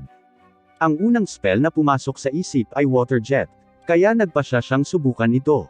Naghagis si Rio ng bombang yelo sa kanyang harapan at humakbang papunta dito at iniisip ang larawan ng 256 na water jet na sumasabog mula sa likuran upang ilunsad siya pasulong ng napakabilis. Gayunpaman, ang pagtatangka ay nabigo ng masama. Tinatawag niya itong sapat na sa araw at iniisip kung ang paggamit ng higit sa 1,000 jet ay maaaring gumawa ng isang pagkakaiba. Habang tinatapos niya ang kanyang pagsasanay, nagpasya siyang magtungo sa silid-aklatan at maghanap ng kaalaman na may kaugnayan sa akuma at alchemy. Habang tumatagal ang kwento, nakaupo na si Lin sa loob ng library, nagbabasa ng mga forbidden spell books. Kahit dito, nabigo siyang makahanap ng anumang mahika na may kakayahang bumuo ng isang makapal na pader ng yelo sa himpapawid o ang mga sibat ng yelo na minsang sinabi sa kanya ni Abel. Siya ay sumuko habang siya ay bumangon, iniisip na kahit ang kanyang master, si Hilarion, ay hindi makakayanan ng mga spell na tulad ng mga iyon. At kung magagawa ng sinuman, ito ay dapat na isang tulad ng Inferno Magician ng Empire. Sa sandaling iyon, lumitaw si Sira at nagkomento na kakaiba ang pakiramdam na makita si Lin sa isang lugar na tulad nito. Sumagot si Lin na pumunta siya upang maghanap ng isang bagay, pagkatapos ay nagtanong kung si Sira ay umalis sa Luna sa quest para sa mga tungkulin ng hari. Sinabi sa kanya ni Sire na kababalik lang niya mula sa kanyang misyon at gumawa ng dahilan at umalis, na nagsasabing naghihintay na sa kanya ang isang sugo. Samantala, dumating ang tatlo sa guild at dumiretso sa reception desk kung saan mukhang nagulat si Nina nang makita silang bumalik kaagad. Habang nabigo si Niels na makapagsalita ng maayos dahil sa crush niya kay Mina, ipinakita sa kanya ni Edo ang mga mahiwagang kristal na nakalap nila, kaya napagtanto niya na nanggaling sila sa mga goblin archer na hindi dapat nasa ikalimang layer. Mabilis siyang tumakbo para ipaalam sa guildmaster at naglagay din ng notice sa guild wall, na nagpapasalamat sa tatlo para sa mahalagang impormasyon. Habang ipinapaliwanag ni Nina ang lahat kay Hio, naramdaman niya kaagad ang panganib, alam na ang mga halimaw ay karaniwang lumilitaw lamang pagkatapos ng ikasampung layer. Tinanong niya si Nina kung ilang B-rank party ang kasalukuyang available, at sinabi niya sa kanya na mayroon lamang Crimson Sword at White Brigade. Pagkatapos ay hiniling ng matandang pinuno na tawagan silang dalawa ng sabay-sabay. Hindi nagtagal, dumating ang Crimson Sword sa guild, at mukhang hindi nasisiyahan si Abel nang marinig niyang naroon din ang White Brigade. Pumasok sila sa opisina ni Hugh at pagdating sa loob ay naghihintay na ang White Brigade. Ang kanilang pinuno, si Phelps, ay magiliw na binati si Abel at binalik naman ni Abel ang pagbati. Hindi nag-aksaya ng oras si Hugh at diretso sa punto. Mabilis niyang pinasalamatan ang magkabilang partido sa pagtugon sa kanyang kahilingan, pagkatapos ay ibinalita ang ulat tungkol sa mga Goblin Archer.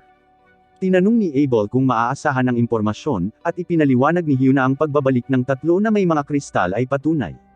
Pagkatapos ay ipinaalam sa kanila ng pinuno ng guild na ang kanilang gawain ay ang pumasok sa dungeon at suriin kung may anumang senyales ng Great Tidal Bore, na tumutukoy sa paputok na paglaki ng populasyon ng halimaw sa loob ng dungeon. Ipinaliwanag ni Hugh na ang huling nangyari mga 10 taon na ang nakakaraan, at ang mga kamakailang senyales na natanggap nila ay maaaring sapat na upang kumpirmahin na may isa pang paparating.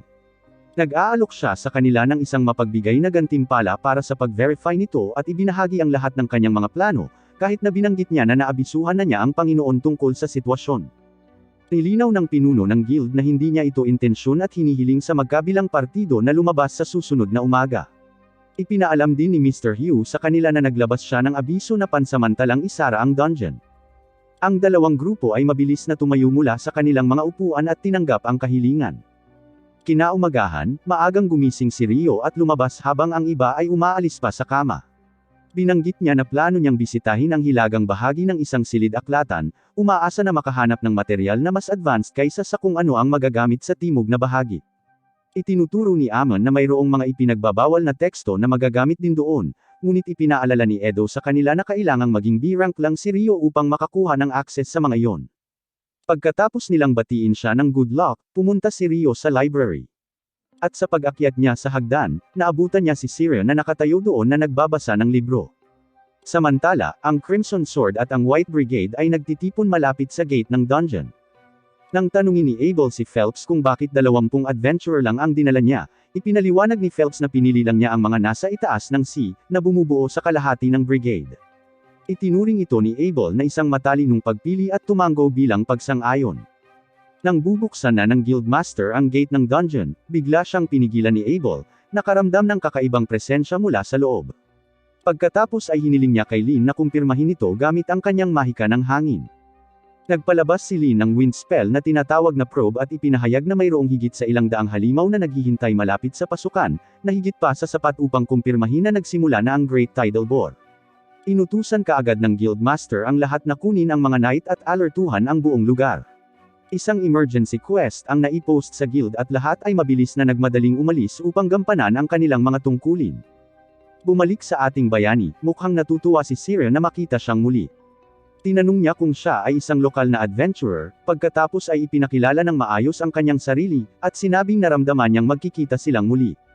Sinundan niya ito sa pamamagitan ng pagtatanong kung ano ang ginagawa niya sa library, at halos masabi ni Rio na naghahanap siya ng mga libro sa Akuma, ngunit mabilis na binago ang kanyang sagot sa alchemy, na nagpapaliwanag na gusto niyang lumikha ng golem. Sumagot ang batang babae na ito ay lubos na isang ambisyon at kahit na hindi niya maisip ang anumang ganoong libro sa malapit, hiniling niya sa kanya na sumama sa kanya dahil maaaring mayroon siyang isang bagay na maaaring gumabay sa kanya. Habang sinusundan siya nito, tinanong ni Sire kung nag-e-enjoy ba siya sa pagbabasa at sinabi ni Rio sa kanya kung gaano niya kamahal ang mga libro. Sinabi na dahil matagal na siyang nagbabasa, nakakaramdam siya ng nostalgic sa tuwing bibisita siya sa lugar na ito. Pagkatapos ay tinanong niya kung siya ay isang elf at kung siya lamang ang nasa bayan. Ipinaliwanag ni Sire na siya ang nag-iisang miyembro ng isang B-rank party na tinatawag na Wind at na siya ay medyo kakaiba dahil ang mga elf ay hindi karaniwang naninirahan sa mga pamayanan ng tao, ngunit sa palagay niya ay magandang bagay ang ginawa niya dahil iyon ang paraan niya upang makilala si Rio.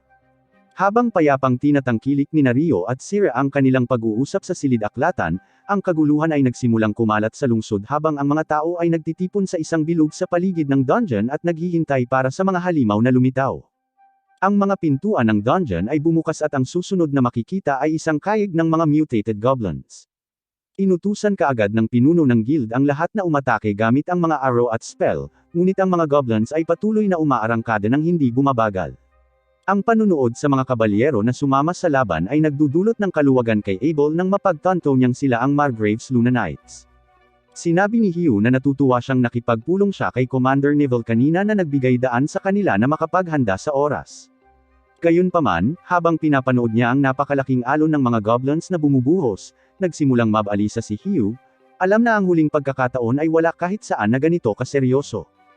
Habang nagpapatuloy ang labanan, ang mga pinuno ng dalawang partido ng guild ay gumagawa ng mahusay na trabaho sa pag-uugnay sa lahat.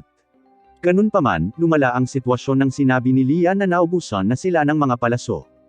Mabilis na nagdala si Niels ng bagong supply at naghatid din ng mensahe mula kay Hugh kay Abel, na nagsasabi sa kanya na dapat mayroong malaking goblin monster na nagtatago sa likod ng father at gusto niyang alisin ito ng Crimson Sword. Ang lahat ay patuloy na naglalaban hanggang madaling araw at sa panahong iyon ang karamihan sa mga goblin ay nalilipol. Mabilis na inutusan ng leader ng guild ang dalawang partidong B-rank na mapunta sa posisyon at ipagtanggol ang pader laban sa higanting halimaw na paparating mula sa likuran. Ang dalawang koponan ay gumagalaw sa perpektong pagsync at madaling mapunit ang huling alon bago humarap upang harapin ang inaakala nilang huling banta, isang general ng goblin. Ngunit sa sandaling iyon, tatlo sa kanila ang lumitaw sa halip, na malinaw na hudyat na ang huling boss ay magiging isang hari ng goblin. Kalmadong ibinahagi ni Abel ang kanyang plano na sasabak sila ni Phelps sa dalawa sa mga general habang sina Leah at Shena ang hahawak sa pangatlo. Umaasa siyang matatapos nila ang laban bago dumating ang hari. Ang koponan ay mabilis na nakakuha ng mataas na kamay laban sa mga general, ngunit bago sila bumitiw sa kanilang pagbabantay, biglang sumigaw si Abel na bumaba ang lahat. Isang marahas na hangin ang tumama sa larangan ng digmaan, pinasabog ang tatlong general ng goblin at pinalipad sila sa isang indayog mula sa hari ng goblin. Natigilan si Abel na ang gayong kapangyarihan ay nagmula lamang sa isang casual na galaw ng isang braso at mas nabigla na ang hari ay kusang loob na isinakripisyo ang kanyang sariling mga tauhan. Walang pag-aaksaya ng oras, sumugod si Abel kasama si Phelps at Humamples gamit ang kanyang walang kamali-mali na Shadow Sword skill, na sinundan ng isang Royal Impalement, ngunit kahit iyon ay nabigo na matapos ang halimaw. Nagsimulang magpanik si Phelps, ngunit tinawag ni Abel si Lynn upang gamitin ang kanyang bullet rain. Sa kabutihang palad, gumagana ang kanyang plano at ang pag-atake ay umuulan ng perpekto, na nagpaluhod sa hari ng goblin, sa wakas ay natapos ang kaguluhan. Bumalik sa ibabaw, si Sire at si Rio ay nananatiling ganap na walang kamalayan sa laban na nangyayari. Nagpaalam sila pagkatapos gumugol ng isang kaaya-ayang gabi na magkasama ng walang kaalam-alam tungkol sa bagyo na katatapos lang. Sa pagbabalik ni Rio sa guild, napansin niya ang hall na puno ng mga adventurer na lahat ay nagdiriwang ng isang bagay. Kaya, nagtataka siya kung tungkol saan iyon. Samantala, nais ni Hugh na makapag-inom din siya at makapagpahinga dahil marami pa siyang mga papeles na dapat asikasuhin. Sinabi niya na higit sa lahat, ang mga mananaliksik mula sa kabisera ng hari ay darating sa lalong madaling panahon upang magsagawa ng pananaliksik sa kamakailang insidente. At bagamat isasara ang dungeon sa loob ng isang buwan, naniniwala siyang mas malala ang resulta ng pag-atake. Ilang sandali pa, nakita ni Rio ang kanyang mga kaibigan na nagpapaliwanag sa kanya ng sitwasyon. Sa wakas ay naiintindihan na niya kung bakit sila umiinom ng alak, kahit na karaniwang hindi ito pinapayagan sa guild. Tuwang-tuwang ikinwento ni Niels kay Rio ang tungkol sa dalubhasang swordsmanship ni Abel at kung paano niya natalo ang Goblin King na tinutulak ang kanyang espada habang sinenyasan si Lee na ilabas ang kanyang ultimate spell. Idinagdag ni Edo na ito ay talagang bullet rain at ito ay dapat na isa sa mga pinakamalakas na wind spell na mayroon. Kaya nakiisa rin si Edo sa talakayan sa pagsasabing si Abel lang ang nakaiwas, pero nagtataka siya kung paano niya nagawa yon. Sa sandaling iyon, dumating si Abel at sinabi niya sa kanila na ginamit niya ang sword skill, ang Perfect Shadow, na isang pamamaraan para sa pag-iwas sa anumang uri ng ranged attack, kabilang ang magic. Pinuri ni Niels si Abel sa kanyang heroic performance kanina, pero iginiit ni Abel na mahusay din si Niels sa kanyang supporting role. Napansin ni Rio na kakaiba ang pangalang Perfect Shadow, at inaasahan na ni Abel na ganoon ang sasabihin niya. Naputol ang kanilang pag-uusap nang biglang dumating sina Lynn at Rhea. Tinutukso ng mga babae si Abel, sinabing inaasahan na nila na makakasama niya si Rio dahil siya ang paborito niyang tao, kahit na pinaghihinalaan ni Rio na maaari silang magselos. Tinanong ni Lynn si Rio kung maaari ba talaga siyang lumikha ng mga pader ng yelo sa himpapawid. Kinukumpirma niya na kaya niya hanggang sa halos 40 metro sa itaas ng lupa, na ikinagulat niya. Tiniyak ni Rio sa kanya na hindi ito madali. Kinailangan ito ng maraming pagsasanay. Sinabi ni Lynn na karamihan sa mga tao ay hindi magagawa ito at nagtanong kung ito ay isang orihinal na spell. Hindi sigurado si Rio, kaya nag-rephrase siya, na nagpapaliwanag na karamihan sa magic ay ginawa sa pamamagitan ng pagbigkas ng mga umiiral na incantation. Ipinaliwanag ni Rio na ang mga incantation ay isang bagay ng personal na kagustuhan at nag-iiba-iba sa bawat tao, ngunit hindi pa rin lubos na naiintindihan ni Lynn. Pagkatapos ay pinaalalahanan ni Niels si Rio na mawawala ang pagkain kapag nagpatuloy sila sa pag-uusap, kaya nagdahilan si Rio. Ipinaliwanag ni Abel na ayon kay Rio, ang mga incantation ay pangunahing ginagamit para sa palabas at maaari siyang mag-spells nang wala ang mga ito.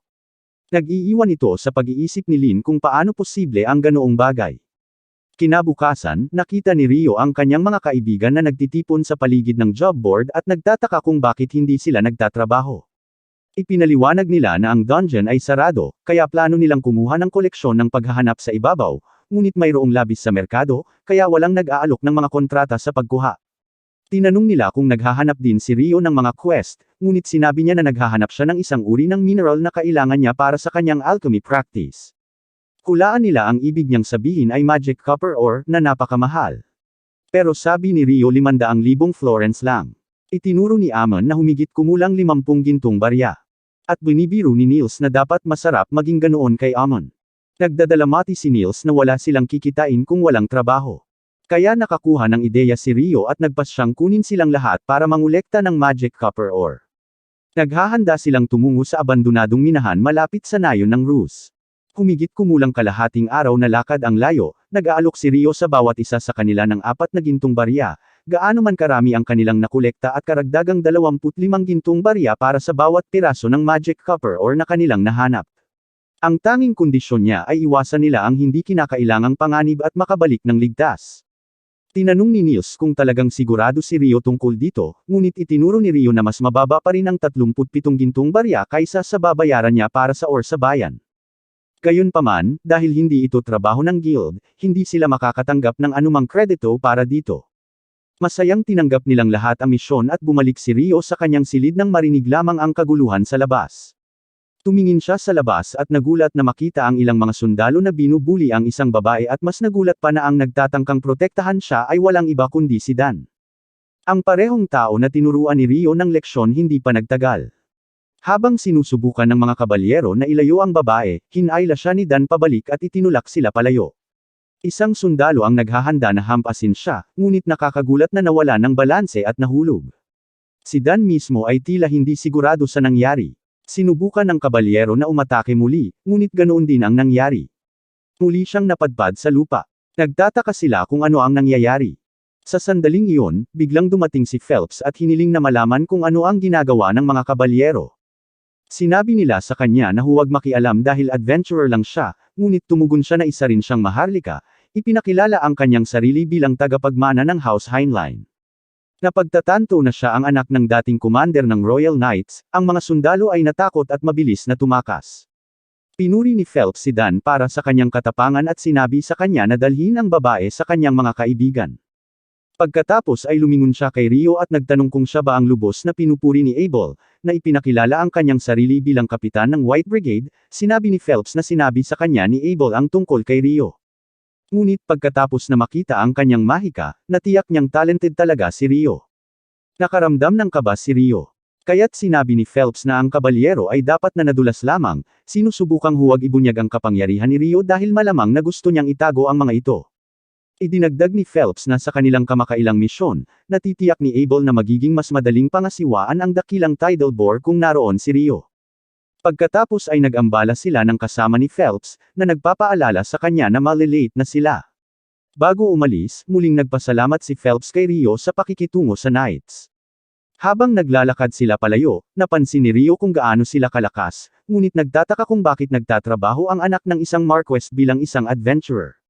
Mamaya ng gabing iyon, habang si Rio ay nagsasaya sa kanyang hapunan, si Abel ay humarang sa kanya at nagtanong kung bakit siya nakaupo mag-isa. Nagbiro si Rio na hindi niya babayaran ang bill ni Abel at dapat ay si Abel ang manlibre sa kanya dahil siya ang senior. Pero alam ni Abel kung magkano ang pera ni Rio at tumatanggi. Nang tinanong ng chef kung ano ang gusto nila, nag-order si Abel ng daily special. Tinanong ni Rio kung bakit nag-iisa si Abel, tinutukso na malamang na nagpaplano siyang bumisita sa Red Light District mamaya, nahuli si Abel na walang bantay. Nang maging defensive si Abel, tinanong ni Rio kung mayroon siyang espesyal na babae at kung silin yun, ngunit sinabi ni Abel na gusto niya si Warren, pagkatapos ay napagtanto niyang sinabi niya ng higit pa sa nararapat. Sinabi ni Rio na ito ay isang hindi pangkaraniwang pares, ngunit inamin na ang pag-ibig ay dumating sa lahat ng mga hugis at sukat. Pagkatapos ay tinanong niya kung interesado si Abel kay Rhea, ngunit mabilis itong itinanggi ni Abel. Tinutukso siya ni Rio na parang middle schooler ang reaksyon, isang katagang hindi maintindihan ni Abel nang muling tanungin ni Rio kung bakit siya nag-iisa. Nagpasya si Abel na isama siya. Tumungo sila sa palengke kung saan sinabi ni Abel kay Rio na isa sa mga investigador na ipinadala sa Lon ay isang matagal nang kakilala niya. Ang investigador ay binabantayan ng mga maharlikang kabalyero, ngunit ang ilan sa kanila ay tiwali at nadulas ngayong gabi. Ang gawain ni Abel ay subaybayan sila bago sila magdulot ng anumang gulo.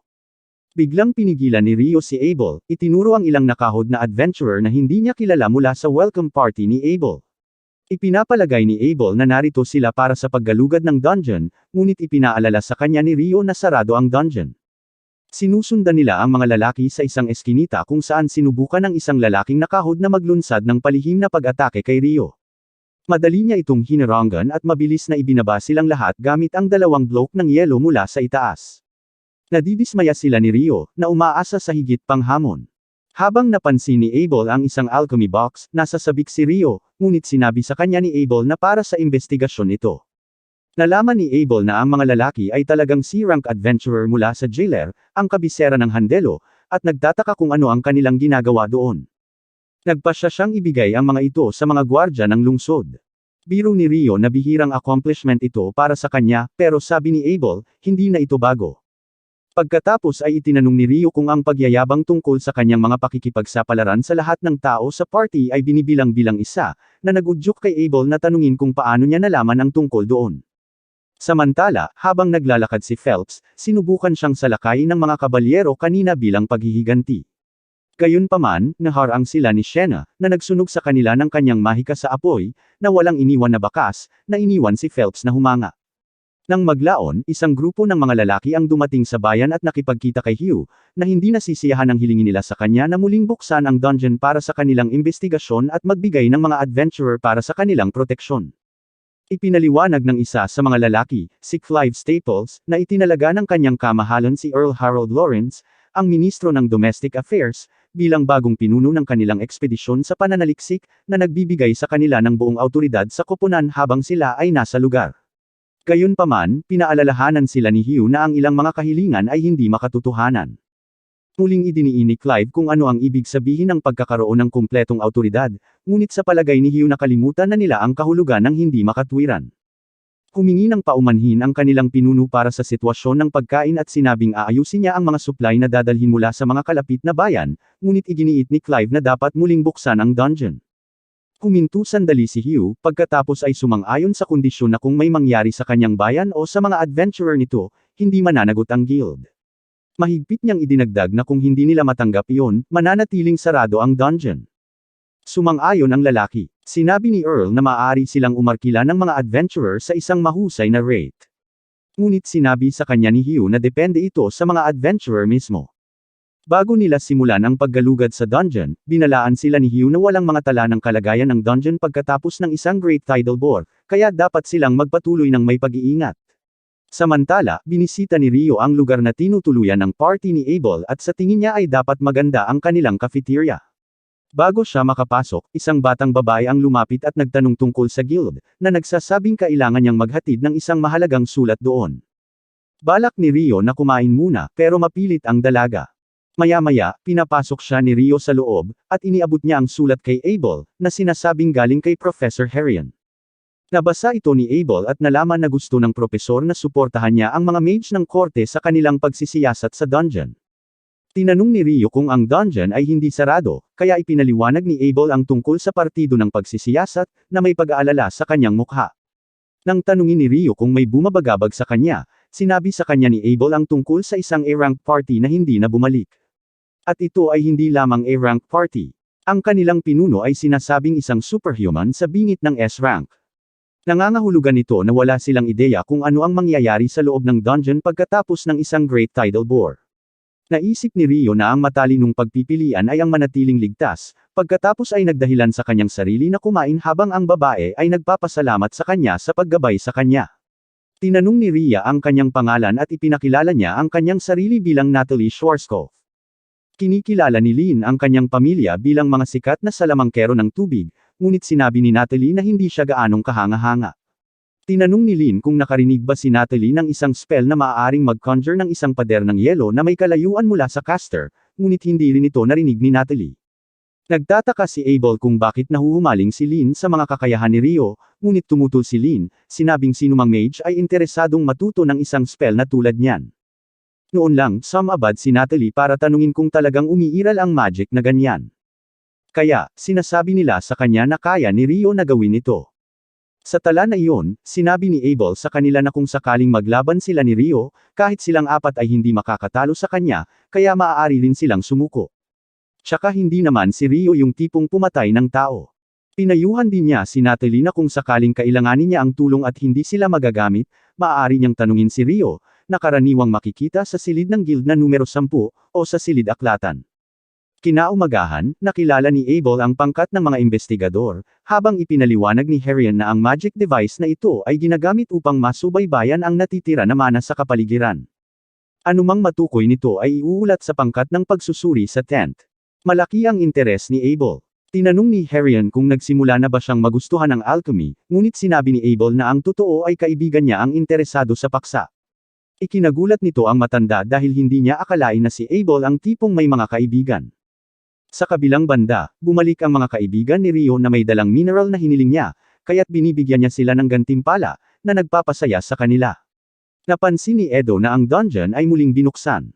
Ngunit idinagdag ni Rio na ito ay para lamang sa D-rank at higit pa sa mga adventurer. Samantala, ang koponan ni Abel ay patuloy na lumalalim.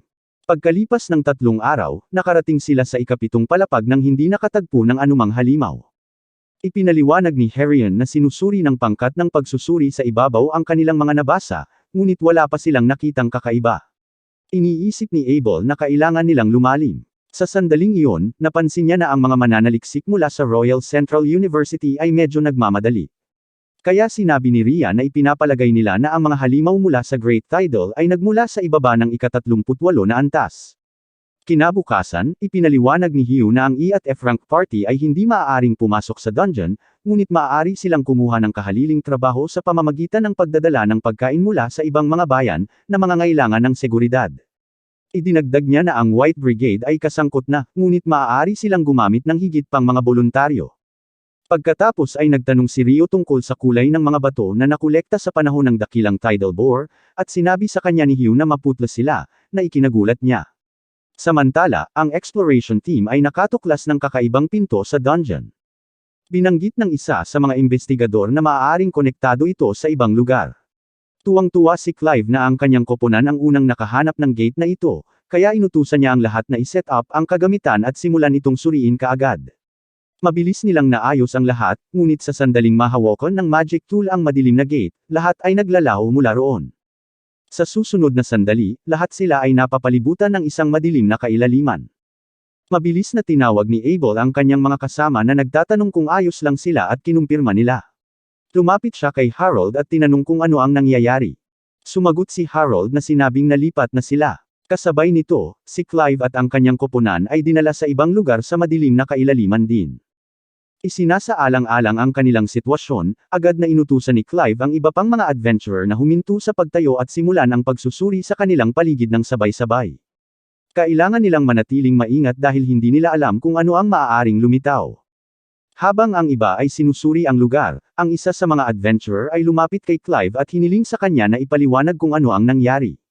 Sagot ni Clive na hindi niya masabi ng sigurado, pero malamang na na-teleport sila sa kakaibang lugar na ito. Kaya naman napakahalaga ngayon ng pangangalap ng impormasyon tungkol sa kanilang kapaligiran. Naniniwala si Clive na ang gate ay malamang na responsable para dito. Sinasabi ng kanilang nakaraang teorya na ang mga halimaw mula sa dakilang tidal bore ay nagmula sa ibaba ng ika-38 na layer ng dungeon. Ngunit sa paraan ng paglalahad ng mga bagay ngayon, malinaw na napatunayang mali ang teoryang iyon. Naniniwala siya na malaki ang posibilidad na ang gate mismo ang tunay na pinagmula ng lahat ng ito. Gayunpaman, habang iniisip ito ni Clive sa isang sandali, napagtanto niya na ito ay maaaring maging isang magandang bagay. Ang pagtuklas sa tunay na ugat ng tidal bore ay magiging isang mahusay na paghahanap, lalo na dahil ito ay direktang sumasalungat sa kasalukuyang umiiral na teorya. Napangiti si Clive habang napagtanto na kung makakagawa siya ng anumang mahahalagang pagtuklas sa panahon ng pagsisiyasat na ito, maaaring sapat na ito para ma-promote siya bilang pinuno ng departamento. Sa sandaling iyon, tinawag ng isa sa mga adventurer si Clive, itinuro ang likod niya at nagsasabing may naririnig siyang nanggagaling sa direksyong iyon. Sa ibang lugar, si Natalie at dalawang iba pang salamangkero ay abala sa pagsisikap na gamitin ang kanilang magic compass upang subaybayan kung saan na-teleport ang grupong iyon ng mga adventurer. Ngunit sila ay nalilito dahil sa bawat oras na ang magic compass ay nagbibigay ng isang pagbabasa, ang resulta ay naglalaho pagkaraan ng isang segundo. Lumipas ang ilang saglit at pagkatapos ay saglit na ipinakita ng compass na ang mga adventurer ay nasa ika-40 palapag. Ngunit tulad ng mabilis, ang pagbabasa ay nawala muli. Sa sandaling iyon, pumasok ang isang lalaking nagngangalang Christopher Blatt. Ipinakilala niya ang kanyang sarili bilang isa sa mga tagapag-ayos ng investigasyon at sinabing direktang kumikilos din siya sa ilalim ng utos ng hari. Pagkatapos ay tinanong niya ang kinauukulan kung mayroong anumang hindi pangkaraniwang nangyayari sa loob ng dungeon ngayon. Ang salamangkero na namamahala ay nag-aalangan na sumagot, ngunit napansin ito ni Christopher. Sinabi niya na natural lamang na maging maingat sa pagbabahagi ng impormasyon dahil kabilang sila sa iba't ibang organisasyon. Ngunit sa ngayon, hinihiling lamang niya sa kanila na ibahagi ang anumang magagawa nila upang ipakita kung gaano naging seryoso ang mga bagay. Sinabi sa kanila ni Christopher na ang mga adventurer na pumasok sa dungeon ilang sandali lang ang nakalipas ay naglaho sa harap ng kanyang mga mata. Nagulat si Natalie at ang iba pang mga adventurer nang marinig ito. Patuloy na ipinaliwanag ni Christopher na papasok lang siya sa dungeon kasama ang isang grupo ng mga lokal na adventurer na kinuha nila. Ngunit sa sandaling tumawid sila sa pasukan ng dungeon, biglang nawala ang mga adventurer. Si Natalie ay nakikinig ng mabuti at tumugon na ang kanyang mga pagbabasa ng magic compass ay nagpapahiwatig din ng maraming pagkawala na nagaganap. Ipinaliwanag niya na ang huling pagkawala na nakita niya ay nangyari sa ika-40 palapag. Nagulat si Christopher dito dahil ang pinakamalalim na naabot ng sinumang adventurer noon ay ang ika-38 na layer. Ang anumang bagay na lampas sa 30th layer ay sinasabing isang hamon kahit para sa mga B-rank na partido. Nang marinig ito, ang adventurer na namamahala ay nagsalita. Sinabi niya na ang isa sa B-rank na partido ng Lon, ang Crimson Sword, ay nag-escort sa kanyang koponan at lubos siyang naniniwala na magkakasama pa rin sila hanggang ngayon. Narinig ito ni Natalie at hindi niya gusto ang tunog nito. Ngunit pagkaraan ng ilang sandali, bigla siyang nakakuha ng ideya at mabilis na tumakbo para isagawa ito. Samantala, binanggit ng adventurer na namamahala na nagpadala na siya ng messenger sa Adventurers Guild. Kaya, umaasa siyang darating ang Guildmaster sa sandaling marinig niya ang balita. Nang hapon ding iyon, dumating si Nen sa guild at sinabi kay Hugh na may nangyaring masama sa dungeon.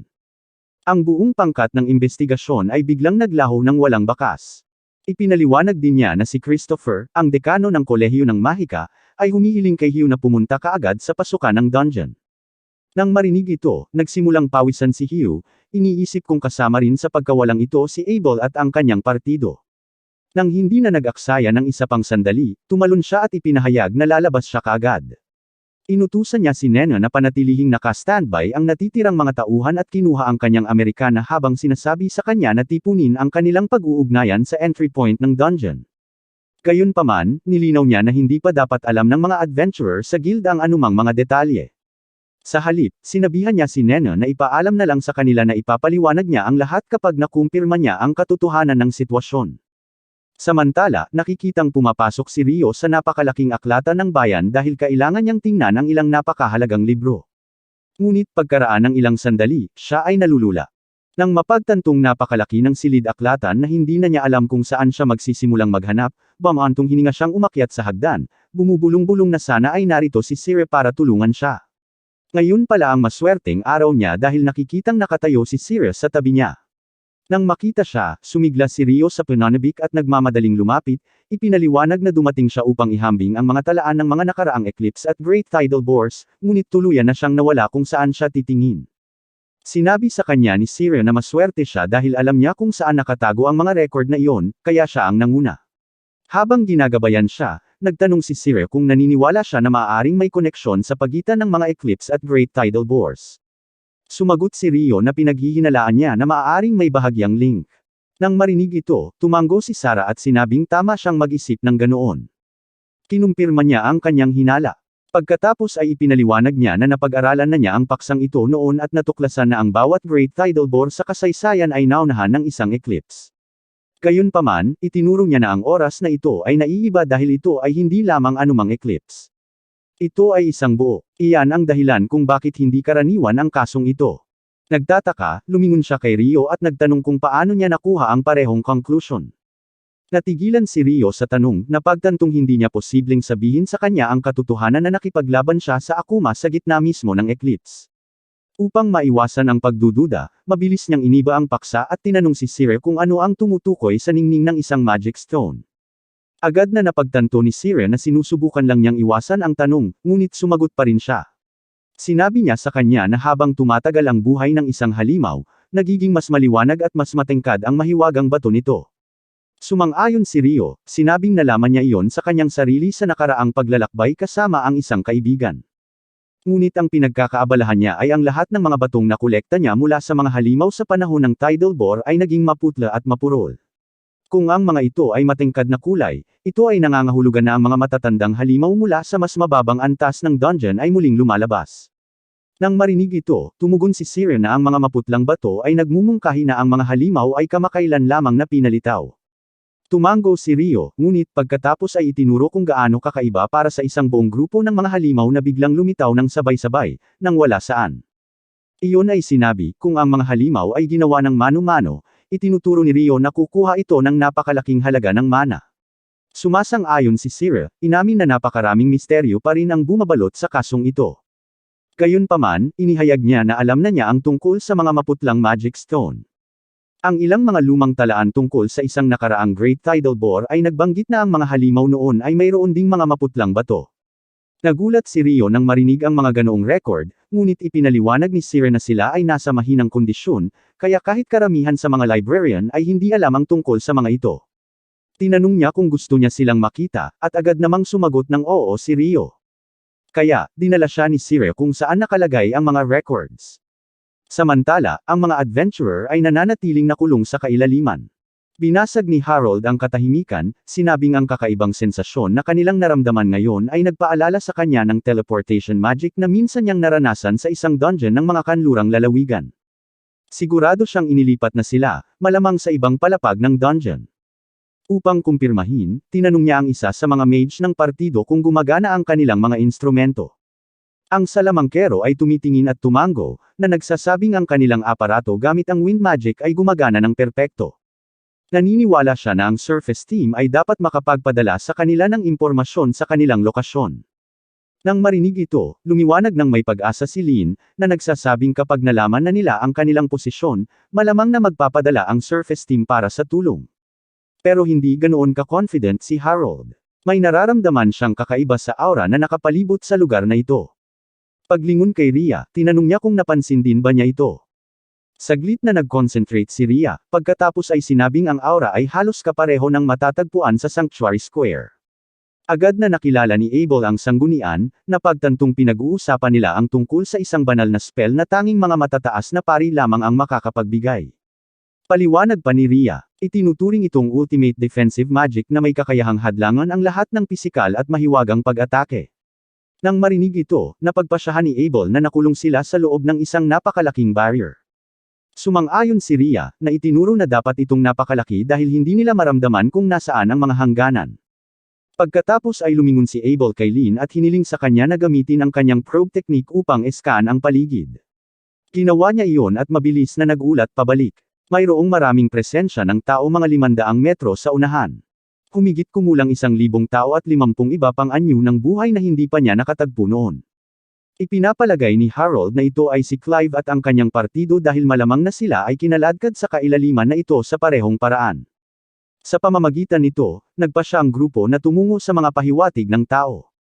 Samantala, sa wakas ay dumating si Hugh sa pasukan ng dungeon kung saan naghihintay si Christopher. Ipinaalam sa kanya ni Christopher na malamang na na-teleport ang mga adventurer hanggang sa ika-40 palapag. Naramdaman agad ni Hugh ang bigat ng sitwasyon. Imposibleng maabot ang palapag na iyon, kahit na pinakilos nila ang bawat adventurer sa bayan. Nagbabala si Christopher na ang tunay na problema ay hindi lamang ang kanilang pagkawala, ito ang dahilan, kung hindi nila alam kung bakit nangyari ito, walang katiyakan na hindi na ito mauulit. At tumanggi siyang ilagay ang kanyang sarili o ang kanyang mga tauhan sa ganoong panganib. Sumasang-ayon si Hugh, na nagsasabing magiging walang ingat na ilagay sa panganib ang mga lokal na adventurer sa ilalim ng mga sitwasyong iyon. Sa ngayon, ang magagawa lang nila ay maghintay at umasa sa ikabubuti. Samantala, si Clive at ang kanyang koponan ay tinambangan habang umuulan ng lilang apoy mula sa itaas. Ang ilang mga adventurer ay namamahala upang itaas ang mga barrier at mabuhay habang ang iba ay sinusunog ng buhay. Habang nakatitig si Clive sa paparating na mga halimaw, nanlalaki ang mga mata niya sa takot. Ito ay mga demonyo. Nabasa lang niya ang tungkol sa mga ito sa mga libro. Ngunit ang kanilang hitsura ay ganap na tumutugma sa mga paglalarawan. Ginagawa ng mga salamangkero ang kanilang makakaya upang lumaban, ngunit malinaw na sila ay dinaig ng mga demonyo.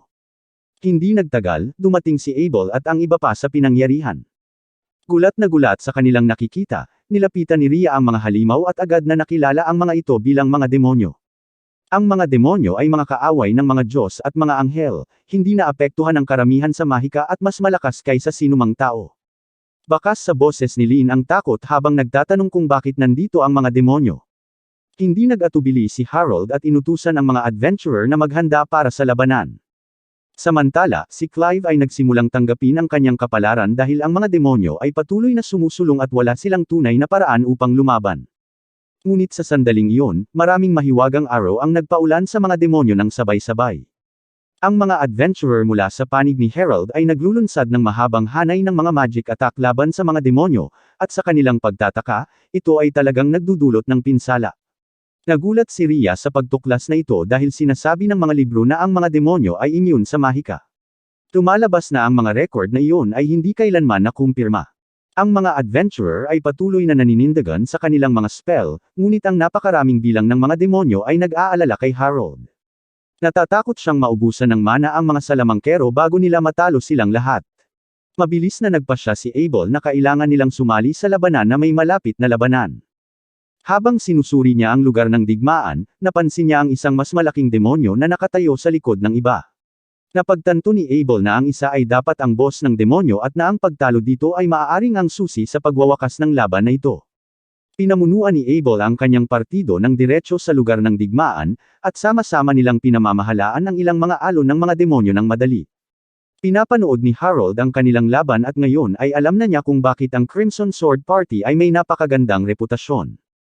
Ngunit pagkatapos ng ilang minuto ng labanan, parehong naubusan ng mana sina Lin at Rhea, na iniwan silang mahina.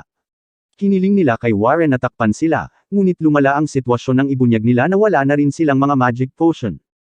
Mabilis na sinuri ni Abel ang lugar ng digmaan at nakitang may 6 na demonyong natitira. Nagsisimula siyang magtanong kung kaya ba nilang tapusin ang laban ng walang suporta ni Lin at Rhea. Sa sandaling iyon, agad na binalaan ni Rhea si Abel na ang demonyo na may hindi magkatugmang mga mata ay talagang isang prinsipe ng demonyo. Ipinaliwanag niya na ang mga ito ay ang immature form ng isang demonyong Panginoon at 4 lamang ang maaaring umiral ng sabay-sabay. Idinagdag ni Rhea na isang bayani lamang ang naitalang nakatalo sa isa, kaya dapat maging lubhang maingat si Abel. Nang marinig ito, nagdesisyon si Abel. Siya ay humakbang pasulong at idineklara na lalaban siya upang talunin ang bawat demonyo maliban sa prinsipe ng demonyo dahil may pagkakataon pa rin na may hindi inaasahang bagay na maaaring masira ang barrier at makakatulong sa kanila na makatakas. Nakangiting lingunin si Rhea, sinabihan niya itong huwag magmukhang malungkot. Pagbalik upang harapin ang mga demonyo, naisip ni Abel sa kanyang sarili na ang sitwasyong ito ay hindi gaanong kakilakilabot tulad noong minsang tumingin sa kanila ang Griffin. Sa pamamagitan nito, naunahan siya at natalo ang dalawang demonyo gamit lamang ang kanyang espada. Iyon ay nang ang demonyong prinsipe ay humakbang pasulong, malinaw na senyales na gusto niya ng one-on-one na tunggalian kay Abel. Si Abel at ang demonyo ay mahigpit na naglalaban. Ngunit hindi nagtagal ay napagtanto ni Abel ang napakalaking agwat sa lakas. Sa kaibuturan niya, alam niyang hindi siya magkakaroon ng pagkakataon. Ang mga salamangkero ay itinutulak ang kanilang sarili sa kanilang mga limitasyon, tinitipon ang kanilang huling mana, at inilunsad ito sa prinsipe ng demonyo, ngunit ang kanilang mga spell ay walang epekto. Ang pagkumpirma na ang magic ay ganap na walang silbi laban sa kanya. Ang masaklap pa, ang natitirang mga demonyo ay patuloy na binobomba sila ng mga lilang bolang apoy, na patuloy na sinisira ang kanilang mga depensa. Sa kanilang lakas na kumukupas at walang pag-asa sa paningin, ang mga adventurer ay nagsimulang tanggapin ang mabangis na posibilidad na maaaring ito na ang wakas para sa kanila. Ang prinsipe ng demonyo ay sumusugod kay Abel, at bilang isang huling paraan, inilabas ni Abel ang kanyang lihim na pamamaraan ng espada, ang Zero Turn, na naglalayong putulin ang ulo nito. Ngunit ang demonyo ay tumabi sa huling sandali at ibinagsak si Abel sa lupa. Gamit ang kanyang espada para suportahan ang sarili, pilit na tumayo si Abel.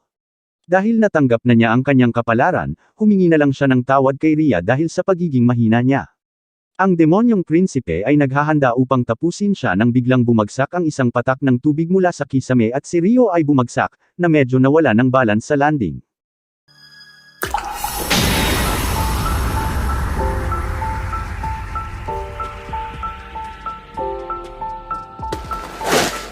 Nalilito, tinanong ni Abel kung ano ang ginagawa ni Rio dito. Kumpiyansa na sumagot si Rio, sinabing narito siya para iligtas sila. Siyempre, iminumungkahi niyang umatras sila kaagad, ngunit mabilis siyang binalaan ni Abel tungkol sa makapangyarihang prinsipe ng demonyo na kanilang kinakalaban. Sinulyapan ni Rio ang demonyong prinsipe at nanunuya, na sinasabing napakahina ng nilalang para maging tunay na prinsipe ng demonyo. May kumpiyansa, dumiretso siya rito, ngunit hinimok siya ni Abel na manatili, iginiit na mapanganib ang demonyo. Ang mga demonyo pagkatapos ay naglunsad ng isang mahabang saklaw na pag-atake kay Rio, ngunit bigla niya itong hinaranggan gamit ang kanyang Ice Lance technique. Sa susunod na sandali, pinakawalan niya ang kanyang water jet attack, pinutol ang natitirang mga ulo ng demonyo sa isang hampas. Nang makita ang kanyang mga tauhan na matalo ng walang kahirap-hirap, ang prinsipe ng demonyo ay kinabahan at mahigpit na hinawakan ang kanyang espada. Pero ngumisi lang si Rio, tinanggal ang ice blade niya, at sinabing tapusin na lang nila ito. Diyan nagtatapos ang episode 7. Mag-subscribe para hindi makaligtaan ang susunod na episode.